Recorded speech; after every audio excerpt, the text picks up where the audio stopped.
everybody, and welcome back to another Nextlander podcast. Alex Navarro, here we are once again.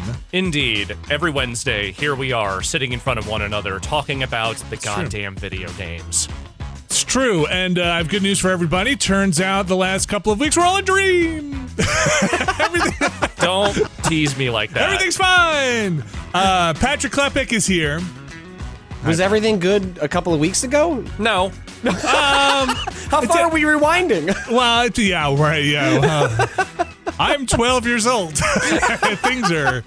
Patrick, everybody knows Patrick Klepek. Patrick, before we get started here, what's been new for you, let's say? Let's give you the setup. What you been up to recently? Well, I think I mentioned right before we started the show that I took my 9-year-old to her first R-rated movie over the weekend. In the movie theater?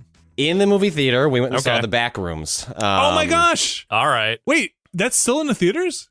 Yeah. So they extended it with something called the Everything Must Go edition, which is basically just Obsession and Backrooms are doing so well at the box office. They resisted putting them out on video too fast. Plus, in this case, if you stayed after the film, there was the first YouTube, the first continuation of Kane Parsons' Backrooms YouTube videos that was attached. Not as a post-credit scene, it's just like a continuation of the work he's done on. Right. So funny thing, my daughter, who is 12, will be 12 very soon. We keep watching trailers for that, and she's like, "I'd watch that. I'd watch that." Mm-hmm. I'm like, "Okay, I think you can handle it. I'd watch that." Like every time it comes up, she's not like, "Hey, we should watch that." It's that I think I'm okay for this. I'd watch that. And so she's at camp, and I was like, okay, I'm curious. I just started watching all the YouTube stuff to catch up, to be like, okay, had you watched the YouTube shorts that he had done?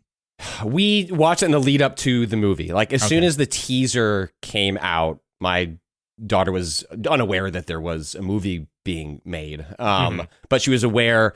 She's aware of the Backrooms in the same way that she became aware of Five Nights at Freddy's, which is it's all like the culture all moves downstream and upstream in different ways. So like I don't know where liminal spaces and Backrooms came to her. My suspicion is Roblox, but it also might have just been YouTube. Like just younger generations are fascinated with liminal spaces. Become sort of a popular sort of like spooky room in like the era of abandoned malls. And there was literally a Twitter bot for a long time that was just posting photos of liminal spaces, sometimes a very loose definition of liminal space, but nonetheless. Yeah. And then there's the infamous 4chan post, which sort of lays the groundwork for what becomes canonized by an artist, Kane Parsons, who does the Backroom series on YouTube. And that ends up establishing sort of like the lore and popular canon of the Backrooms, even though he didn't invent it whole cloth.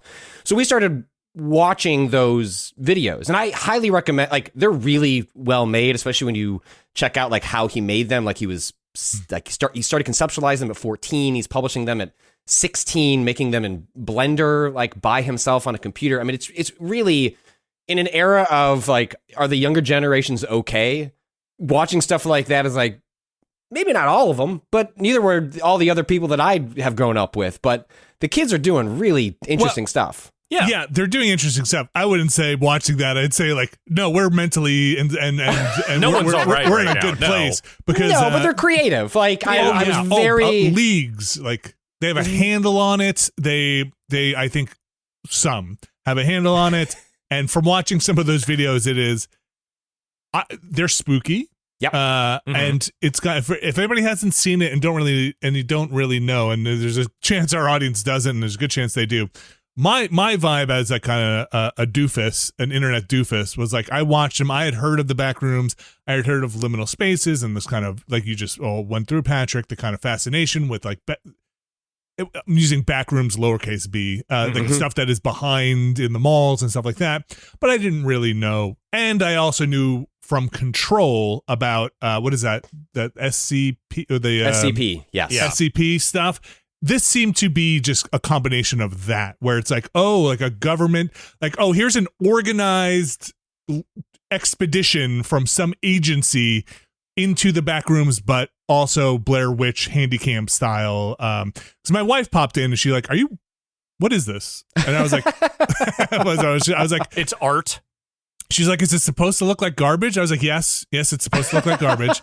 And she walked in at a part where she's like, this a little bit, and she's like, is it just this guy breathing for like the whole thing? And I was like, yeah, but once in a while he opens a room and it's really weird. And I was like, okay. And then at some point she got up and left. And I was like, well, you kind of missed the context. It gets spooky at the end and then he falls out of the sky. I'd recommend just watching that if anyone listening is interested. Just go watch the first one. Like, he's got a playlist on his YouTube channel. They're short, and beyond the first one encapsulates sort of everything that is. If you find that interesting, then keep watching, and there's the lore stuff and sort of sequels and expansions to it. But the first one is like, I don't know, 15 minutes, and it's got the slow pacing, the breathing, the found footage, fun jump scares. It's all sort of there in that one, and then there's just more of it and more rabbit hole-y stuff to go down if you find it interesting. And so before we get to the actually taking family members and going to a theater appropriately or not with him. I do think it was really striking to me to this whole thing. Like, this is like we could probably do a very long podcast on just what's happening right now. We're about to. Apologies to video games, but it's just what's happening in that scene, right? Like, YouTubers who are making movies who are like, hey, now studio is trying to capture that audience, and what I think what it seems like, again, from a middle-aged man's perspective, what is influencing and where the maybe being just slightly old enough to kind of have a slightly bigger, taller looking down view on some of this, where you're like, oh, I remember when everything was Maze Runner and Hunger Games, where there was a real existential dread feeling for a generation that's like, hey, there's nothing left for us. Like, they're going to put us in competitions to fight for food and each other. And now I wonder where some of this is coming from, because it has been filtering through the internet channels for a long time. The creepypastas, some of it feels almost like runoff from Lost in a way, like some of that mystery box stuff. Yeah, mystery box stuff. But is it, because there's a lot of horror happening, right? There's a lot of indie horror that's coming up. What was it, Alex? Iron Lung and Obsession. And I wonder about this generation, that generation that's making this stuff. Like, what are they coming to the what art are they trying to express, right? What is the feeling of like, hey, we want some mystery in our lives, like we want there to be but it's probably terrible, but we want there to be some like mysterious force out there, because reality kind of sucks. I don't know. I wonder what the vibe hard, because I think horror is the tip of the spear on like cultural anxiety, and because those films can be made so cheaply, it becomes a really effective way to express or explore those like generational anxieties. But I obviously can't speak for the younger generations. I'm not even sure if they know the anxiety that they're trying to express, but I do think it'll be something in hindsight we'll look at, Obsession, Backrooms, the popularity of horror in general amongst younger audience, which in some ways, like, maybe it's an easier explanation of like, hey, horror was very popular on YouTube and Twitch. It was a very effective way for a whole generation of creators to build audiences. It's not shocking that the audiences that were younger than them watching them thus grew a taste and interest in horror as a result. Like the Five Nights at Freddy's, like, people watched up. They're now up old that enough stuff. that Obsession, Backrooms feels a little more intellectually challenging. It's a little actual scarier, not just it's relying. Cool. It's cool. Like, stuff is good. Well, yeah, it's both movies are pulling at different anxieties, but probably with some distance. I feel like we'll have a better sense of like what these younger people are trying to express through the works themselves. Well, it's that, but there's another thing too, which is, yes, horror is very good at representing the anxieties, sometimes in reactionary ways, sometimes in very thoughtful ways, and always has been. But the other thing is, horror is also one of the most approachable and easy to get your foot in genres of filmmaking you can do. Like cheap monster movies, cheap horror movies, that has been the go-to for people for decades now, because it's the easiest thing to just like, if you're just doing cheap thrills, Easy way to do it. Put a guy in a rubber mask, get some fake blood, you can do a thing. Yeah. And that's kind of morphed, I think, in the last, decade or two into people. I mean, the internet has inspired a lot of that, like the creepypasta stuff kind of morphing into, more mainstream versions of it, like Channel Zero and some of the movies that we are talking about here.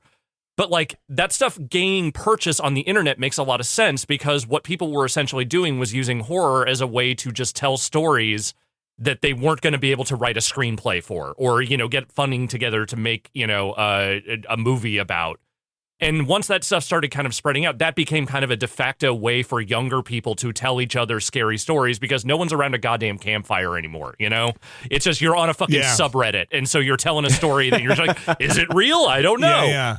And so Backrooms, I think, I haven't seen Backrooms. I'm not here to ascribe any specific meaning to it because I haven't seen it. But the gist I get is that Backrooms holds sway because it represents a kind of reclaiming of the decay of America and consumerism. Like, it's about these weird spaces that feel like they're wrong and they don't belong there, but they're an offshoot of an existing decaying infrastructure, commercial, whatever you want to call it. And so they're like the creepiness of that space is that there was something there or there could have been something there, but it's not there anymore. Oh, and what is there is fucking weird. I think I got it. I think I got it. Hold on. Everybody at home can't see this. Okay. Then he put his literal finger on his nose. So here we go. Yeah, academic glasses on for a second. Folks, I think I've cracked the nut. I think it's a generation of kids looking at the shit their parents built and did and left behind and being like, all of this stuff is going to kill us. Backrooms, right? Look, Five Nights at Freddy is basically nostalgia coming to kill you, right? Look, I haven't seen Obsession, but isn't it some like kind of oldie? Isn't the jumping off point like Make a Wish on this like kind of old timey like? But it's like commercialized. Yeah, right. It's commercialized, right? But it's not like an iPhone app or something. It's something. No. Yeah. Is it like? It's almost like I haven't seen it, but it's like it's called a One Wish right? Willow. Yes, right, like a little stick.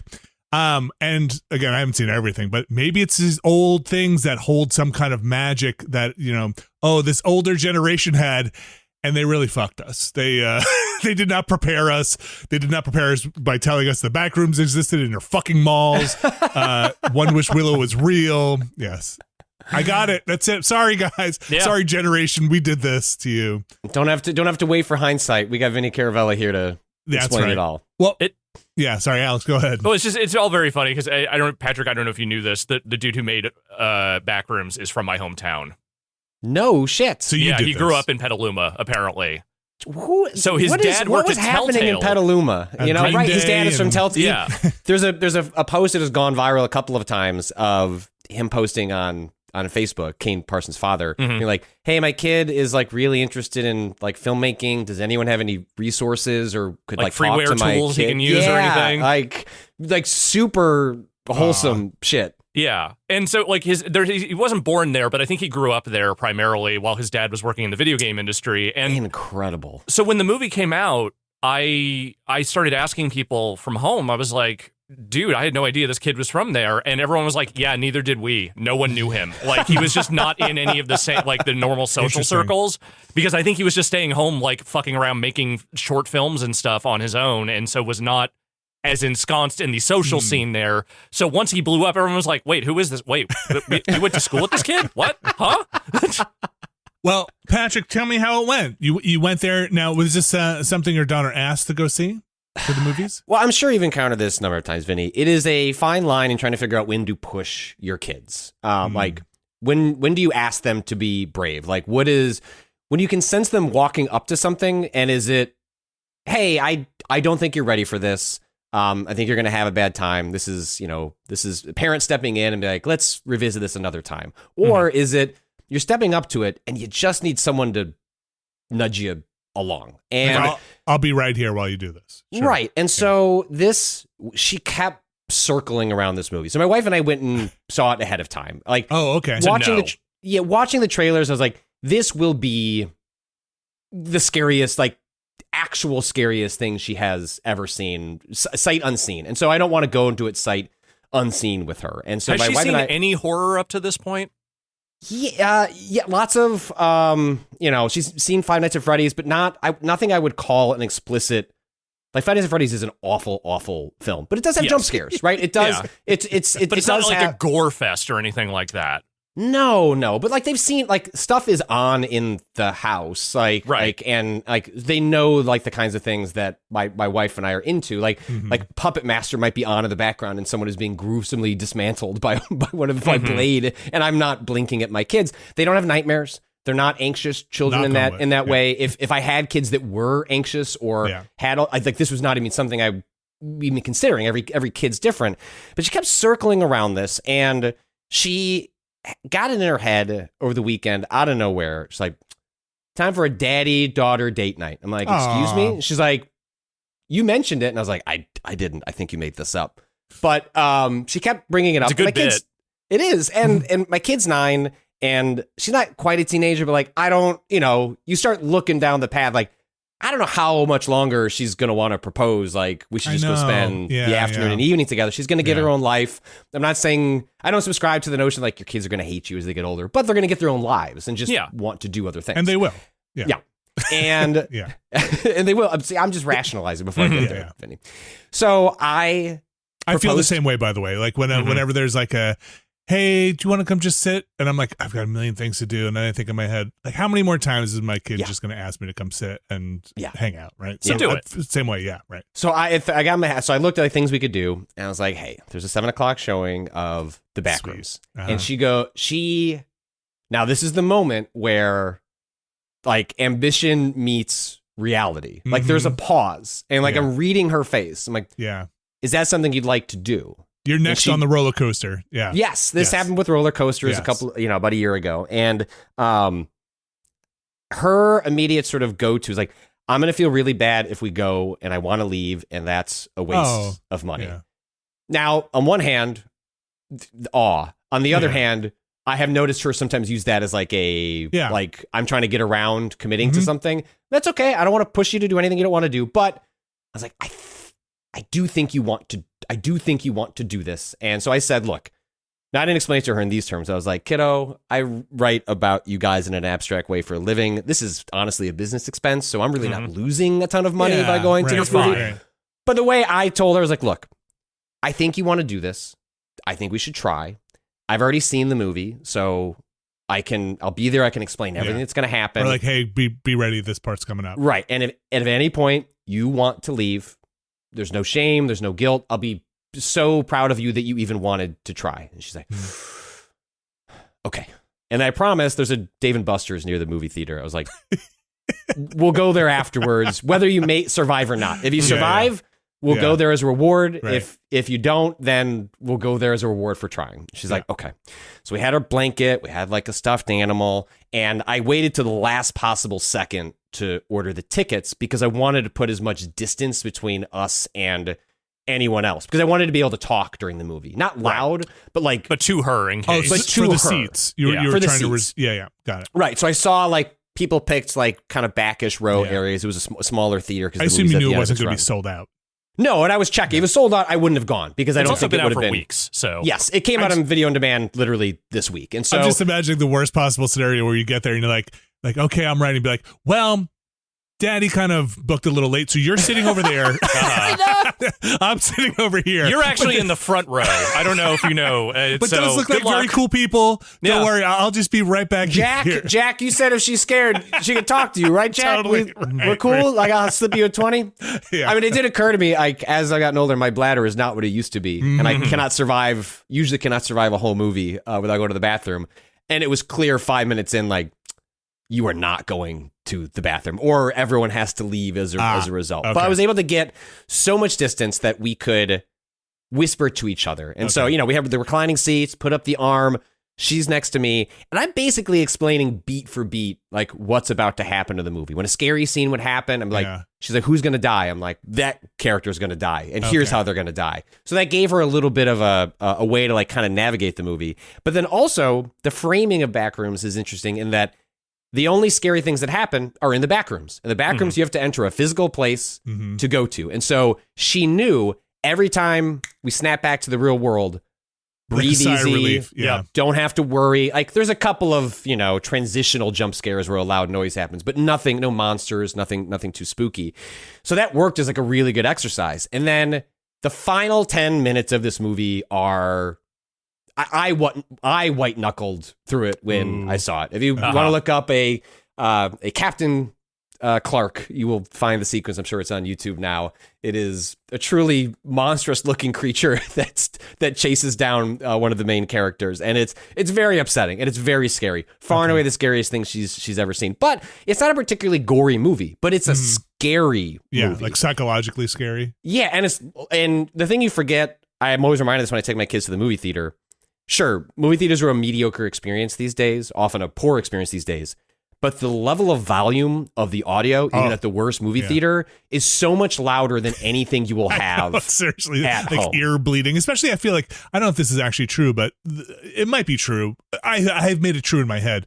The lighter the crowd in a theater, the louder. I always just assume people absorb some of the. There's some of that, yeah, but it's going to be loud no matter what.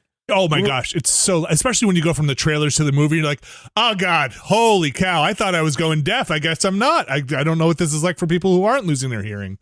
Right, and so that's Dawn. I reminded of it every time I take the kids love going to the movie theaters, and they've started going to like the superhero stuff with us, so we don't have to get babysitters and stuff like that all the time. But it's so loud. Yeah, and I'm like, oh fuck, this is gonna make it anyway. Do you bring earplugs for the kid? Did you ever?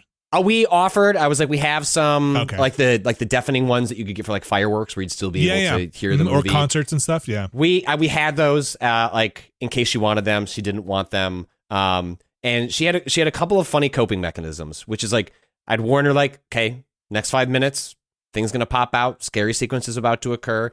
So she'd like hide under the blanket and then doing the peeking out. They would look up to me and ask what's going to happen next, and then I'd explain. Yeah. Then was she also whispering the whole time? She's like, what's going to happen? Yeah, I had to ask. We had to modulate a couple of times, but we were mostly good. Her other coping mechanism was to we were at like a seat where if you looked behind you to the next row, there's almost like some plastic sheeting, probably to prevent like popcorn or anything like falling down on the people below you. And you could see the most of the movie in the reflection. Oh, so she would turn around and she would watch the reflection. I've done that of the movie while a scary part was happening. And then so this final chase sequence happens, and this is where I'm like, this could be all where it falls apart, and she's going to want to leave, and the sequence is happening, and she's shaking, and I'm like, I pause and I look at her face to face. I'm like, you don't have to do this if you don't want to, and she goes, how much is left? I was like, if you can survive the next 5 to 7 minutes, the movie's going to be over and it'll be done. She's like, okay, yeah, I can do this. I can do this. And I was like, okay. And she calmed down, mostly watched it in the reflection, and made it to the end, was like so psyched. She's like, I get to go to daycare tomorrow. I saw an R-rated movie. And please don't do that. They're going to come for me. It's like none of the other neighborhood kids or parents are going to approve of like what I just did. I don't feel like I did anything wrong, but it is hyper specific to you as opposed to broad parenting advice. But she did it. Mr. Klepek, we have some questions. Yeah. She keeps drawing entities in her notebook, talking about a Mr. Clark who had his leg ripped off by a bigger Mr. Clark. Going in the closet and pushing on the walls. Saying, she's just trying to glitch through. You did this exactly the right way. Like, I constantly grouse about the whole thing of people just bringing their 5-year-old to any old movie they're going to because they don't want to get a babysitter. That shit is bullshit. I hate that. But you're doing this you're preparing her and yourself. You're talking her through it when things get stressful. Being considerate of other people in the theater, which I appreciate. Right. Exactly. So what you're doing is you're priming the pump for something that's going to happen inevitably anyway. So you wait for them to be ready. Like, that's the point, is you wait for the kid to be ready for it. That's what my parents did. You know, they waited for me to beg to see a R-rated movie. And then they finally were like, okay, fine, you can do this one. And it was Terminator 2. And you know what? Hell yes. Yes, and it's a great one. And the thing is, parts of it were scary to me. But at the same time, the only thing they really regretted at the end was that I kept demanding a toy pump-action shotgun and a copy of Use Your Illusion 2 afterward. You know, like, that was the shit that they were upset about, not the violence. We fucked up. So I don't even remember how I saw my first R-rated movie, and congratulations to you, Patrick, and your family for crossing this threshold. It was one. I was very proud of her at the end. No nightmare. I slept next to her that night, and the next morning she woke up. I was like, any nightmares? She's like, nope. I'm good. Okay. Like, and I was like, so you're happy you did it? She's like, I'm happy I did. I was like, great. That we had a successful outing. That's awesome. I don't remember my first R-rated movie though. I'm gonna try and puzzle over it while you say yours. I might have seen an R-rated movie before that, just not in theaters because we had HBO. So there was always a chance I was sneaking down to watch shit I was not supposed to before that. But in theaters, that was the first one. I don't remember my first theater movie. Like again, same as you, Alex. We had cable, so I definitely. There are movies I saw that stuck with me that I feel like I was maybe too young, and Aliens being one of them. I saw Dario Argento's Phenomena when I was like 7 because it happened to be on HBO at like 11, and I snuck down to watch it, and I was like, "What's with all the bug shit?" And I don't like bugs to this day. Predator, maybe a little too young. Definitely some stuff, but I don't like horror in general. I don't like gory body torture stuff. I can deal with some stuff. I don't like people I don't like realistic torture stuff. Like I really just can't watch that. Like the Hostel movies and even Like, Don't go see Evil Dead Burns. That would be an opposite of a Vinny Caravella movie. Okay, not the fun Evil Dead. I think Evil Dead Rise straddles the line. Like Rise is fun. It's more violent. It's mean, and but it's fun. It's mean, but there's moments of humor. Burns, I adored. It's born out of a what's the French horror movement called, Alex? New French Extremity. The New French Extremity. Like it is 100%, and Martyrs walked Martyrs was already running. Martyrs sprinted so that Evil Dead Burns could sprint faster, but I would not recommend it. I loved it, but I would not recommend it at all. What was the one we watched, Alex, that Brad was like, oh man, this one is this is a real doozy with the axe to the face. When Evil Lurks. When Evil Lurks. And I was like a little worried about that one, but that one actually was fine for me. There's a few parts, but it's not that bad. Yeah, it's more when I think it's more when people are suffering in pain, and it's not like and the movie's just like luxuriating in it, you know. Yeah, my wife has no filter for some of that stuff, and it's really almost comically amusing, where like she'll just be like, we should go watch our Max, our son, who at the time was like 10, was like, we should watch Alien. And I was like, what? She's like, we should watch Alien. It's probably fine. I was like, the dude barely sleeps in his own room. What are you talking about? She's like, it's not scary. I was like, Alien? Yes, it is. The movie Alien, where stuff is just crawling around a ship. Like it isn't the gnarliest one, but it's still not great for a kid, probably. She's like, it's not like people exploding and everything. I was like, that guy literally, his chest explodes. Like, what are you? And then she's like, okay.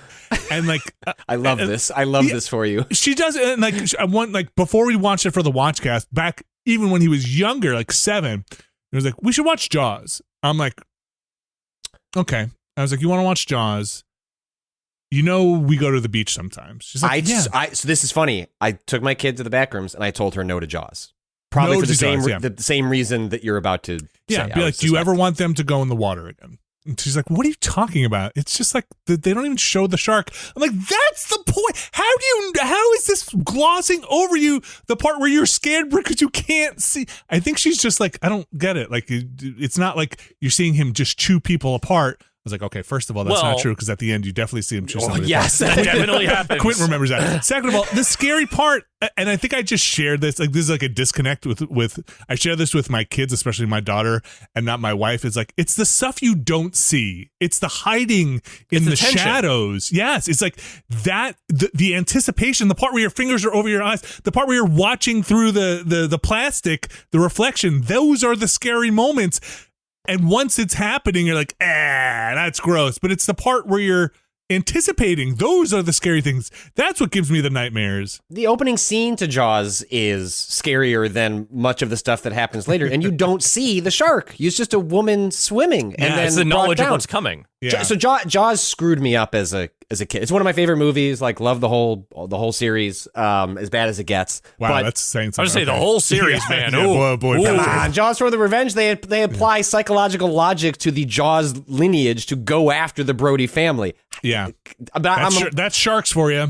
I'm operating on a different scale of quality with on the Calling Good. But my parents let me watch. That's because we were watching Gremlins and other things. Like, it's just a shark, and I still love swimming. But like, I became paranoid in the deep end of the pool. I was convinced they could get through the pipes. Because you've watched up to Jaws 4. Yeah, You watched when he gets into, was it 3 when he gets into the water park. worlds? Yes. And it got under my skin. And then I don't blame my parents, but like, what I remember about that experience, despite, as formative as it was it made swimming like something that one of my favorite things to do.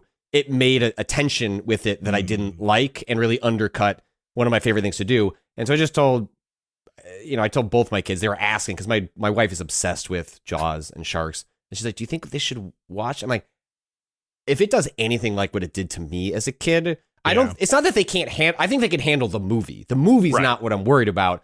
It's in the same way that I check on my daughter about like nightmares with Backrooms. Like, okay, great. We survived night 1. You're fine. We're not obsessed over it. We survived. No negative, like, lasting consequences. But Jaws had lasting consequences with me, and that's the last thing I would want. Like, we're going to an ocean vacation in the next week. I'm like, I don't want them thinking about there are actual sharks out there. Yeah. Right. No, definitely save that one until you come home. But I will say the one counter I will give you is that the beach you would probably regularly be going to, I assume, is a lake. Yes. There are no sharks in that lake. That doesn't matter. I would swim in that lake and still convince me. I can't see below. I mean, there's shit in that lake probably that you don't want touching you, but I'm sure Jaws made it to a lake at some point, freshwater. There's Jaws 5. We don't talk about that one. He crawls up, he takes a Greyhound bus to a lake and just I just watched a trailer for a movie where it was about again, people going into a cave or something. There's some new movie that's coming out or is out. And then there's a shark, and they're like, "This is fresh water. They can't be in here." And like, the shark is terrorizing them while they're stuck in this cave, basically. Oh no. Yeah. So yeah, it is definitely a line. My daughter really likes horror much more than my son. My son doesn't do it. He does the thing where he just kind of turns his head into the pillows, and my daughter's just sitting there, eyes wide open, just like staring at the screen. Like, and you just look at her and you look at the screen, you look at her and you're just like, what am I doing? She's absorbing all of this. It's like if in a movie you'd see the reflection of the movie in her eyes as it's just all getting soaked up into. But it's not like that like glassy-eyed Spielberg thing where like the kid is looking up at the screen and it's like the wonder of movies is washing over them. It's like, no, she's just thinking about all the darkness and the horror. She's just like, it's just all going into, while my son is just like, is it over? The other thing I will say, and then we'll take a break. We'll get to some video game stuff, but this is good. This is good. Yeah. Is I love that my son now, who is 14, is still, he's getting a little better still. Just be like, he gets up and starts walking away and be like, "What? Are you all right?"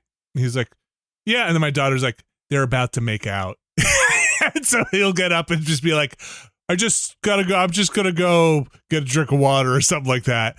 And like, he just does not, he just does not like awkwardness. He just doesn't like the, when a character, I don't know what you'd call it, but it's like when a character is just being so awkward that they're going to like a Larry David thing, right? Like we just know they're about to go do something.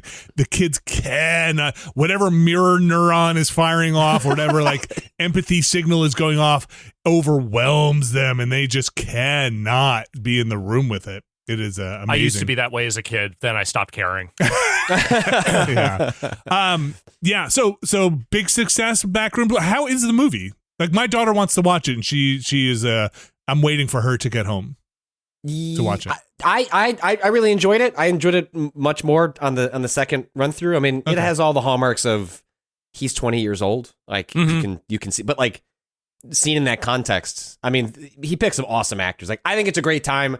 I think it's a wonderful movie. Cool. Like, the practical effects are so fucking great. Don't think too much about the logic of it. None of that really doesn't really hold up. But I had a great time with it. My daughter had a great time with it, and I really enjoyed it even on the second watch through. And again, there is violence, but it is not an especially gory film. It is mostly tense and weird and upsetting, but the dismembering is mostly off screen. It's more screams of terrible things happening to people than it is anything else. So I'm deeply curious. It sounds like your daughter is going to have a great time with this movie. Yeah. And I don't know if I'll watch it with my son. The other thing that she'll be like, I'd watch that. When we watch trailers, I watched a lot of trailers, and we haven't seen it yet, but every time the poster comes up, it's like, we should watch that. I'm like, I don't know. Is the one with the android doll, not doll, the android Obsession? girl? No, not Obsession. Megan. Megan's fine. Megan's fine. Okay. It's like I violent. heard the sequel was less fine. Don't watch Megan 2.0. Even my daughter said, this is boring. I don't want to watch the rest of it. Okay. It's like, good for you. Establishing taste. I don't want to finish this either. But Megan 1, I guess all I'd say is there are two cuts of the film. That movie was shot as an R film, and then the dance became popular on social media, and they cut it down to PG-13.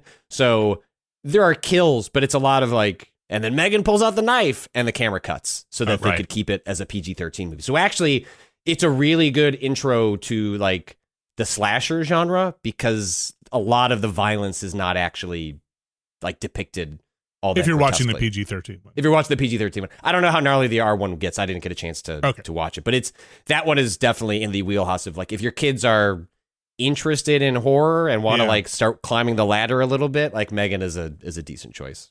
And before we break, I assume you've seen Obsession, or have you not? I have. My last note was going to be so my kids don't have access to social media, but one of our wind downs at the end of the night will be like, after everybody's read and all brush their teeth, we'll scroll through like a couple of videos like on TikTok. I don't even use TikTok, but like I have it specifically so we can just like look up funny videos to watch.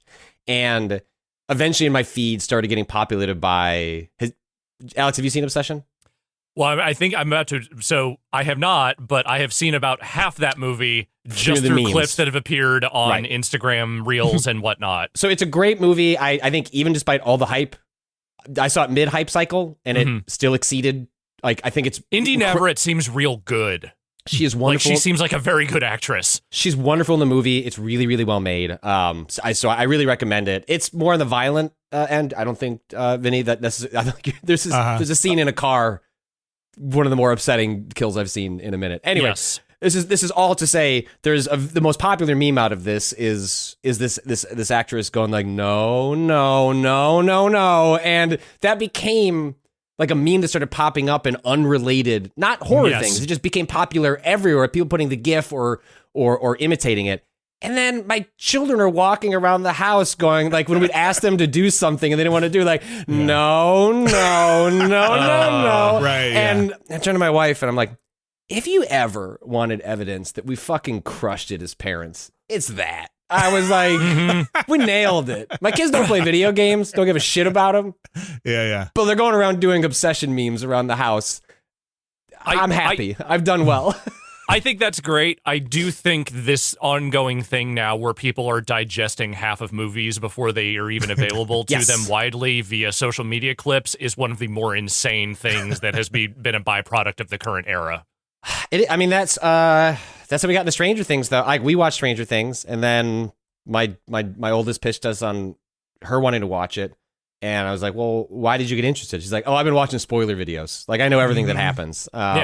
So I do think this is purely anecdotal, but I do think I think younger generations are just spoiling things for them. So I don't think they would even call it spoiling. Like, they don't care. They're just watching videos about different media and then watching the media after the fact. So like, whereas like any of us might watch something and then seek out an essay or a podcast talking about it, I think amongst some younger generations, it's the flip. It's like they're watching discussions or analysis of it. And then that gets them into like, and then we ended up watching Stranger Things even with our 6-year-old. And my oldest is telling her like, who's going to die and who's not. In the same way that I was doing that for her at Backrooms. Like, don't worry. Like, they're not going to die here. It's a scary part, but everyone will be fine. And so I think there's a flip happening generationally in terms of how it's interesting. when they get to media, they get it sort of after some of the digestion happens on social media. I've definitely noticed that too, especially with my kids' friends, because we don't do a lot of social media here. And then I will talk to my kids and be like, how the hell do you know that? And they're like, oh, somebody had it on their, was watching like a YouTube short or something. Or, geez, I don't know, it's like kind of escaping me, like a synopsis from a streamer or something about a movie. I'd be like, you never saw the movie? I was like, I don't, they were just talking about it. I'm like, do you want to see the movie? I don't know, maybe it looks cool.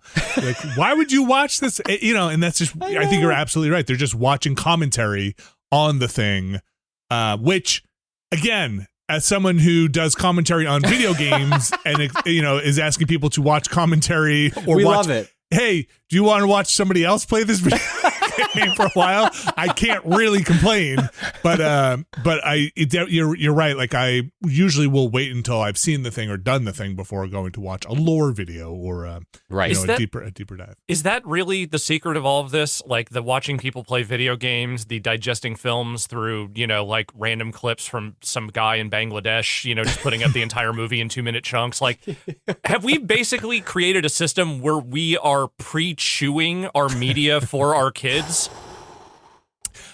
Like, no. Are we just regurgitating it back into their mouths like birds? Because that's too gross. But I think humans want to be connected. That's it. We just want to be part of a thing. We want but to be our part version of that was like them putting a bunch of old-timey like movie references into everything made in the 80s. Like all the 50s nostalgia obsession shit finding its way into new media. Versus now, where we are just chunking up everything into little pieces and putting it on the internet with our faces on it, and that's how kids get it. I mentioned this when we had Super Eye Patch Wolf on the Ramblecast, but we watched Amazing Digital Circus. I watched it with my daughter. She really wanted to watch it. That's one that's been on our list. That because when they put out the last episode in the movie theaters, that's when my daughter was asking. I was like, I need to. It's probably fine, but I need to look into it. And it was a thing that came to my daughter, I think, because there's so much commentary about it that her friends were watching the commentary about the speculation. It's an industry, right? So there are industries that come up around these things that, like, much like video games, like a bunch of a game comes out, everybody plays it and talks about it. That it just didn't exist when we were coming up. Like, we might watch a movie review or watch like Ebert talk about a movie, but there weren't volumes and volumes, and you kind of miss out on a chunk of time because everybody is talking about not even the thing, the commentary of the thing, or the commentary's commentary of the thing, right? Like, so I do think it's a different environment, and some of the fun is just being part of the conversation happening around it. All right. We take a break. We'll talk about some video games. Come back after I this. guess.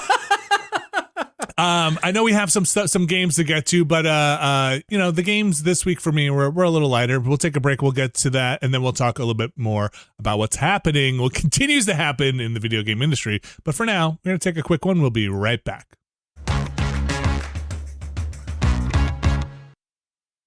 All right, we are back, and now it's time for the video games. Hey, this is why we put markers in our podcast. If people just want to jump to the games, you can. That was fun, though. Thank you, Patrick. That was a good conversation.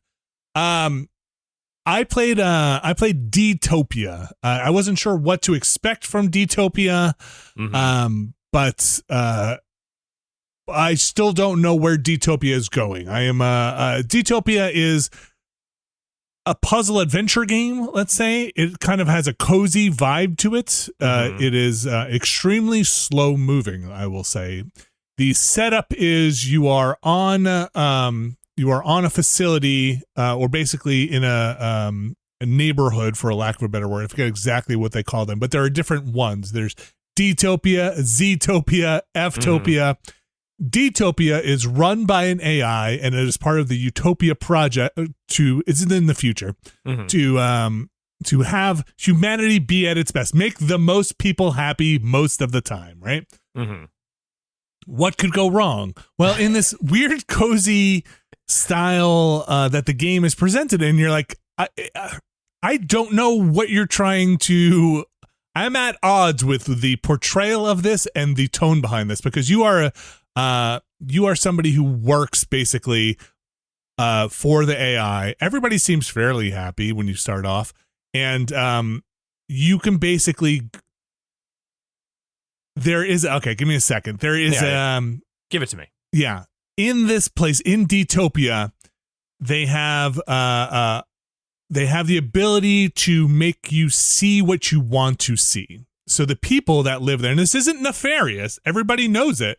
You don't see garbage on the ground. You don't see the AI robots assistants look different to you because you have this thing on, this filter that is on all the time. And you can hit a button on a console and you can turn that off. So you can go into, I think it's called the block state or the block zone. You can see the blocked stuff. And you go, you're like a facilitator, I think is your name, and you go and you do puzzles and all this stuff. Sometimes it's really dark. like the game gets very dark. When you're in the non-block state, you'll talk to the AI robots and they'll be like, have a great day. And I don't think this is a horror game or anything like that. But sometimes when you're in the block state, the AI robots will be like, God damn, this sucks. You know, like, and you're like, wait, what? Like, not that rough, but a little bit.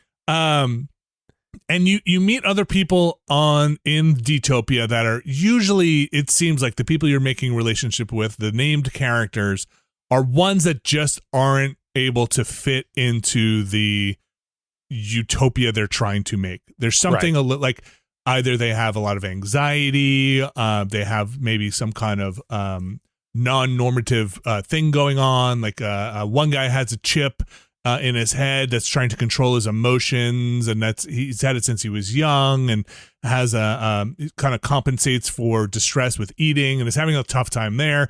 There's another woman who just can't vibe with the whole place and keeps vomiting, and is going to be kicked out if she can't figure it out. Yeah, right. So like, no, I get it. That betrays you are underselling the cute aesthetic of this game. Yeah, it does not seem to track with a woman vomiting all over the place. So she's not vomiting all over, like you, and then you're like, you go into this, and your job is to make everyone feel at home, the humans, to make sure that this place runs and that the humans feel at home. So when you're faced with something like that, like for example, I'm trying to stay away from some bigger spoilers, but for example, this is a slightly story beat here.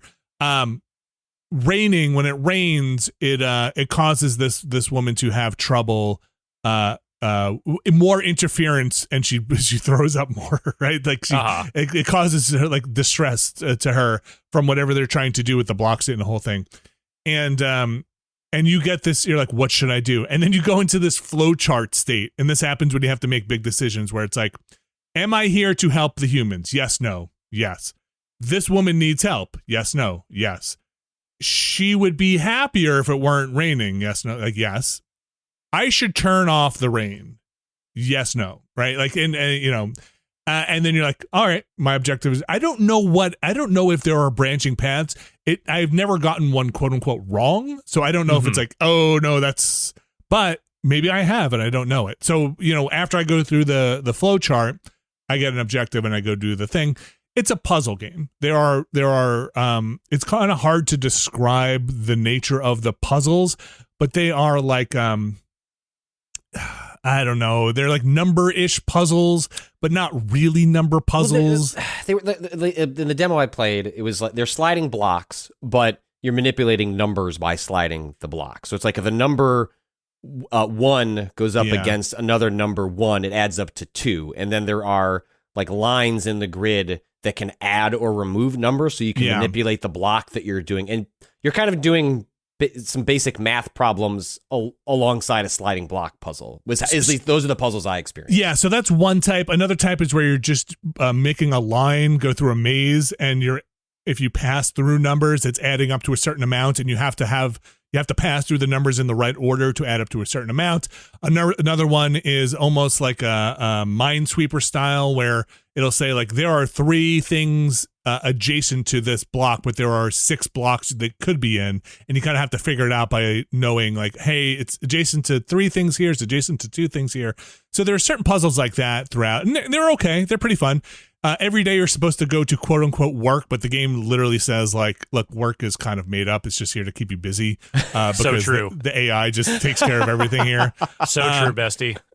And then there's it's a weird tone of a game. There's this artist who is unfrozen, this famous artist who's unfrozen. He was in like cryo sleep for hundreds of years.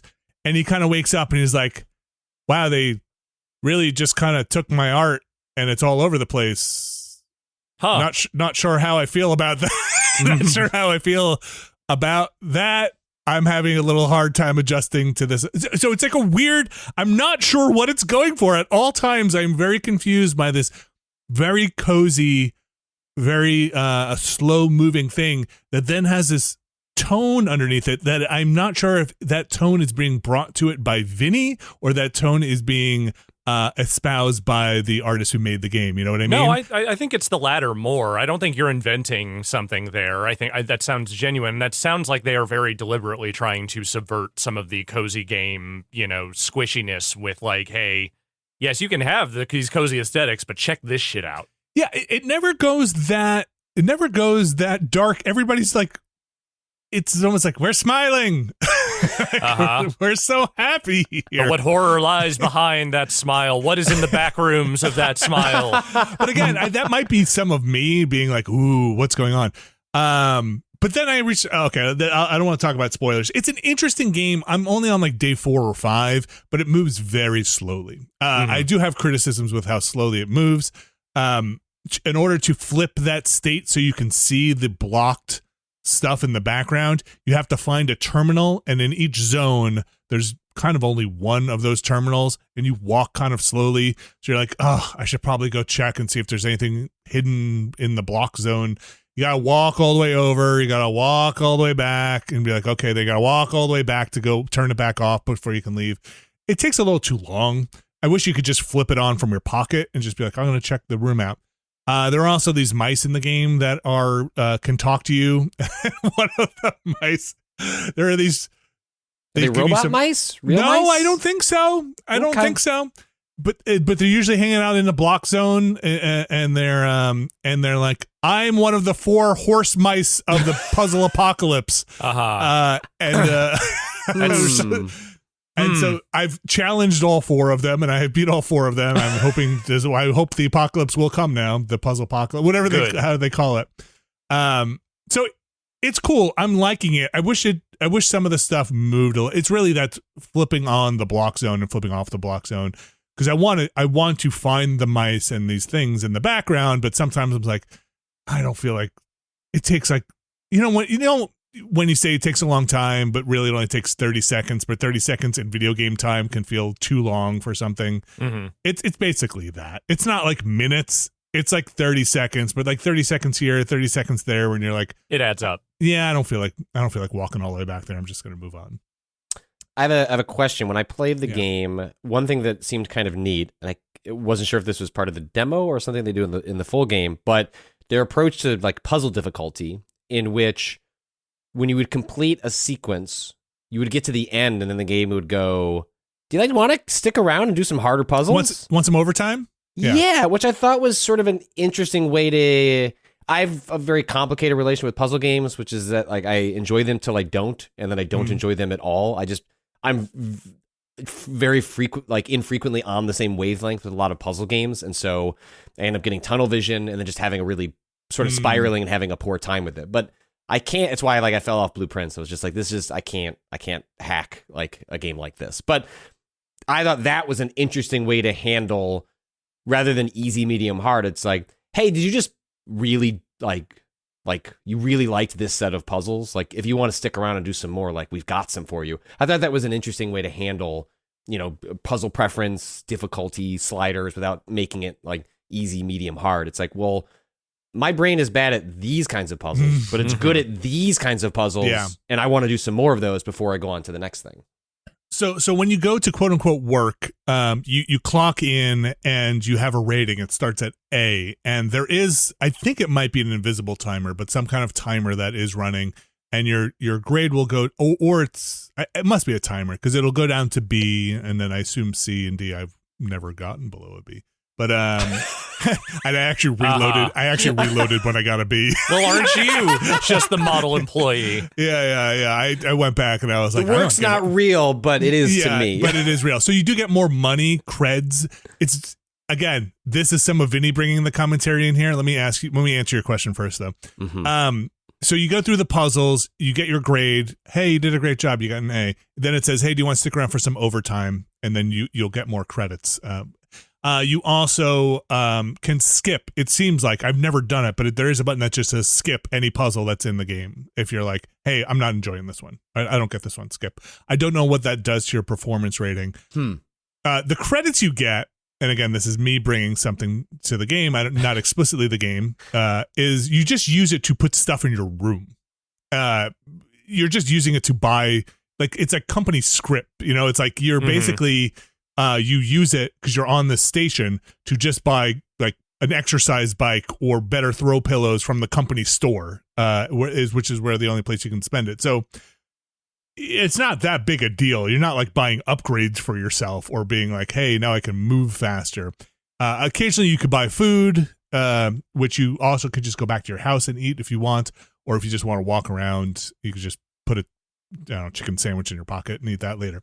So the money that you get, Patrick, for completing stuff well or not skipping isn't that important unless you're trying to, I think, 100% the game and get everything. I have not skipped the stuff, and I do the overtime at the end, so I have not really engaged in what happens if you're just like, the puzzles to me are not that fun. I just want the story. I'm not sure exactly what happens. It also seems like you can go to your computer back at your apartment and go back through the day if you want to revisit some stuff. So I found the puzzles to be okay. Like they're challenging at parts. Basically, every day they introduce a new concept to you. I actually finished a thing when I was playing that said like, hey, you've pretty much been introduced to every concept now. So like you go tackle the world, my man. But I found the puzzles to be not extraordinarily hard, but there are concepts, if it's not clicking with you, that you're going to have a really tough time with. There was one set of puzzles I was like, I don't think I'm getting this. That's the one I got the B on. Until the end, I was like, oh, I get how this works now. And that's when I reloaded and I was like, I can get an A on that. I could do this. So they have a chapter select, so I just started the chapter over. You also have relationships with the people on the station. This made me a little angry. And there are little hearts, and I didn't really understand how this all worked, but there are hearts next to their profiles when you go into your database, your codex. And as I'm filling up the hearts every day, doing relationship stuff, like you might in some of these games, talking to them more, engaging in conversations with them, I noticed it skipped a heart.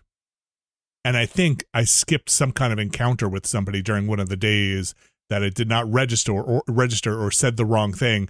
And that was like, wait, because I do like to 100% things. Yes, like, you do. Are you kidding me? Do I have to start this goddamn game over? No, you don't. No, you don't. No, I don't think I do. But maybe I need to go back to a chapter to see what I missed. This game that you have very soft feelings on. I need to go back and complete the chapter. One heart is missing from this little kid. What did I miss here? Because you do get dialogue choices when you're talking to people, and sometimes hearts explode out of them, and sometimes they don't. Did I just pick the wrong option? So I don't know. I'm very curious to see where this goes. It's D-Topia. It's $20. It's pretty much on everything. I wasn't sure what to expect when I came into it, and again, I'm still not quite sure what to expect now that I have some time into it. So we'll see where it all goes. D-Topia. Mm-hmm. Alex Navarro. Yes. You played the train grinding game Denshattack. Yes. I mean, it's not just grinding. There's other tricks you can do and what have you. But I would say, yes, that is a relatively correct description. It is a jet set radio for subway trains. Okay. This game looked very cool. Yes. It is a style game. It is very much that millennial aesthetic. Everything is extremely neon and cel shaded and all of that kind of look. It is Japan, but loosely. Yeah. It is future funk aesthetic type stuff. And then, yes, you are basically controlling a subway train that you are piloting over these different levels that are series of tracks and rails and jumps and other things where you can do tricks. Like there is literally a stick mechanic where you're doing, half circle, quarter circle moves to do various Tony Hawk like tricks while also jumping from rail to rail, avoiding obstacles, all that stuff. Usually with a score goal or some kind of like hit these different objectives kind of thing in mind. Other times it's like, hey, you have to get X amount of points because this is a trick level and you have to, get the score attack thing. There's boss battles, things like that. But the whole vibe is very fast moving, very positive aesthetic, and similar to D-Topia, positive aesthetic in the face of a apparently world historical calamity that more or less fucked up the entire planet, which is why everyone is just in these trains that are moving from dome city to dome city. Wait, there are people in your train? Not in my train, but I'm saying in the dome cities, there's all these people. But then, people out there in the world are kind of going around and doing all this rail shit with these trains, and there's like train gangs and stuff. Oh, so this is not a sentient train. You are not a sentient train. No, there is a very plucky girl that is piloting your train, and there are other plucky train people around as well. I see. Is there a story? I mean, you kind of laid some out there. Is that basically it? Yeah, is there a campaign that you're following, or yes. like, because this is always, whenever I watch trailers for games like this, I'm like, I'm not a score person, so it's just like do the same thing over and over to get a higher score. Like that's not enough for me. I need some loose progression or thing to follow, and it sounds like with the boss battles and different levels, or there's at least that. Well, every level has like hey, you're getting a bronze, a silver, a gold, by doing on how many objectives you hit, what your score is, and all of that. You can just move through it getting nothing but bronzes, generally speaking, or at least just doing the bare minimum of what they ask of you, and it's fine. But the stickiness is supposed to be going back and getting, the neon white style, like getting into bad Dan Riker competitions, like trying to make sure you hit those score medals and whatnot. But I think it's also just fine if you just want to progress through the level, see how well you can do, and then just absorb what little story there is. It seemed like an aesthetic game. How's the soundtrack? Pretty thumping? Yeah, okay. Pretty thumping so far. It's not, as far as I can tell, it's not any licensed stuff. I think it's all stuff they made for this game, but it is definitely in that sort of like, you could see some of this stuff being on a Jet Set soundtrack. It has a little bit of that. This game, when I saw the trailers for it, at least, had the vibe of somebody comes back from TGS and goes, dude, you gotta see this shit. You fucking grind trains. Yeah, this is never coming. It's never coming to the United States. It's you're just a train, like jumping around. Dreamcast only. Yeah, right, exactly. And then somebody be like, oh shit, they're bringing it to the States. Can you believe it? And Guitaru Man. Yep. But the levels are pretty snappy. At least the ones I played so far are relatively short. Like, you can get through them in a couple of minutes, and it's pretty generous with the fuck ups. Like, it is definitely tracking when you have to reset on the track, and that will mess up your time as well. But it also isn't like, hey, you failed because you messed up once. Like, that's not really the design they're going for. Patrick, you've jumped back into 007 First Light? Yeah, I started that, was very impressed with, sort of like the, I'm sure to talk to ad nauseum, but like the tutorial section of that game and the way that it is very good. One of the better ones. Montage. Yeah, it was really neat. And it made a good first impression, and then just SGF and then some, 4th of July, like I just sort of fell off it. And then I was like, I was really enjoying my time with that game. And it's funny, I have used you, Vinny, as a touchstone before because you are one of the reasons why I can't enjoy the Hitman games. Great. Because the Hitman games are like really built on a player creativity. And like, if you just play them as a straight action game, like they're okay. It's like really about you exploring a world and being interesting and creative. I'm just not like, and then I watch like you or Reichert or other people play these Hitman games. Like, that's not what my runs look like. I'm not having nearly as much of a fun of a time. Oh, I'm sorry. So to be real quick, just not to interrupt, but just real quick, I was in the same boat as you for a long time with Hitman. Like, I enjoyed them enough, but I never felt like I was getting the sort of the real juice out of it, the way that like, a Dan or a Brad or a Vinny were getting. And then the freelancer mode came along. And what that forced me to do was learn the levels in a way that I just did not feel like I was ever going to. And taking out some of like the bigger plot hooks and just making it about like, find anything. Find a thing to do to kill this random NPC that's just wandering around in front of 1,000 people. Find a thing. Something about that finally tipped me over and got me into the, oh, now I know how to bebop my way through this shit. It is a little bit for me. It's just, I just like slightly more directed experiences. And Hitman is just very open-ended. And it was a combination of like, I'm never going to have as much as fun as my friends are having with this game. And then also just, it's not, that sandbox action style is just, I beat Blood Money. Like, I've given the series like plenty of chances. Just never quite connect with me. And what I found really cool about 007 was like, oh, it's like trying to split the difference. Like, if you just want the directed action, it's got it. But also you're going to do some systemic sort of open world, like open sandbox stuff along the way. But at the end of the day, like, you've got a path and like you can kind of take, and I think it does a wonderful job of, if you've had trouble getting into Hitman, playing 007 gives you a sense of like what's interesting about Hitman, like through a more, and that's not quite hand-holdy, but it's just, it's a more but it's a much more process. cinematic directed type of experience. Yeah, for sure. And so I've really, really enjoyed, so I don't know that it's maybe a Hitman convert, but like, it's like, oh, it's always fun to play.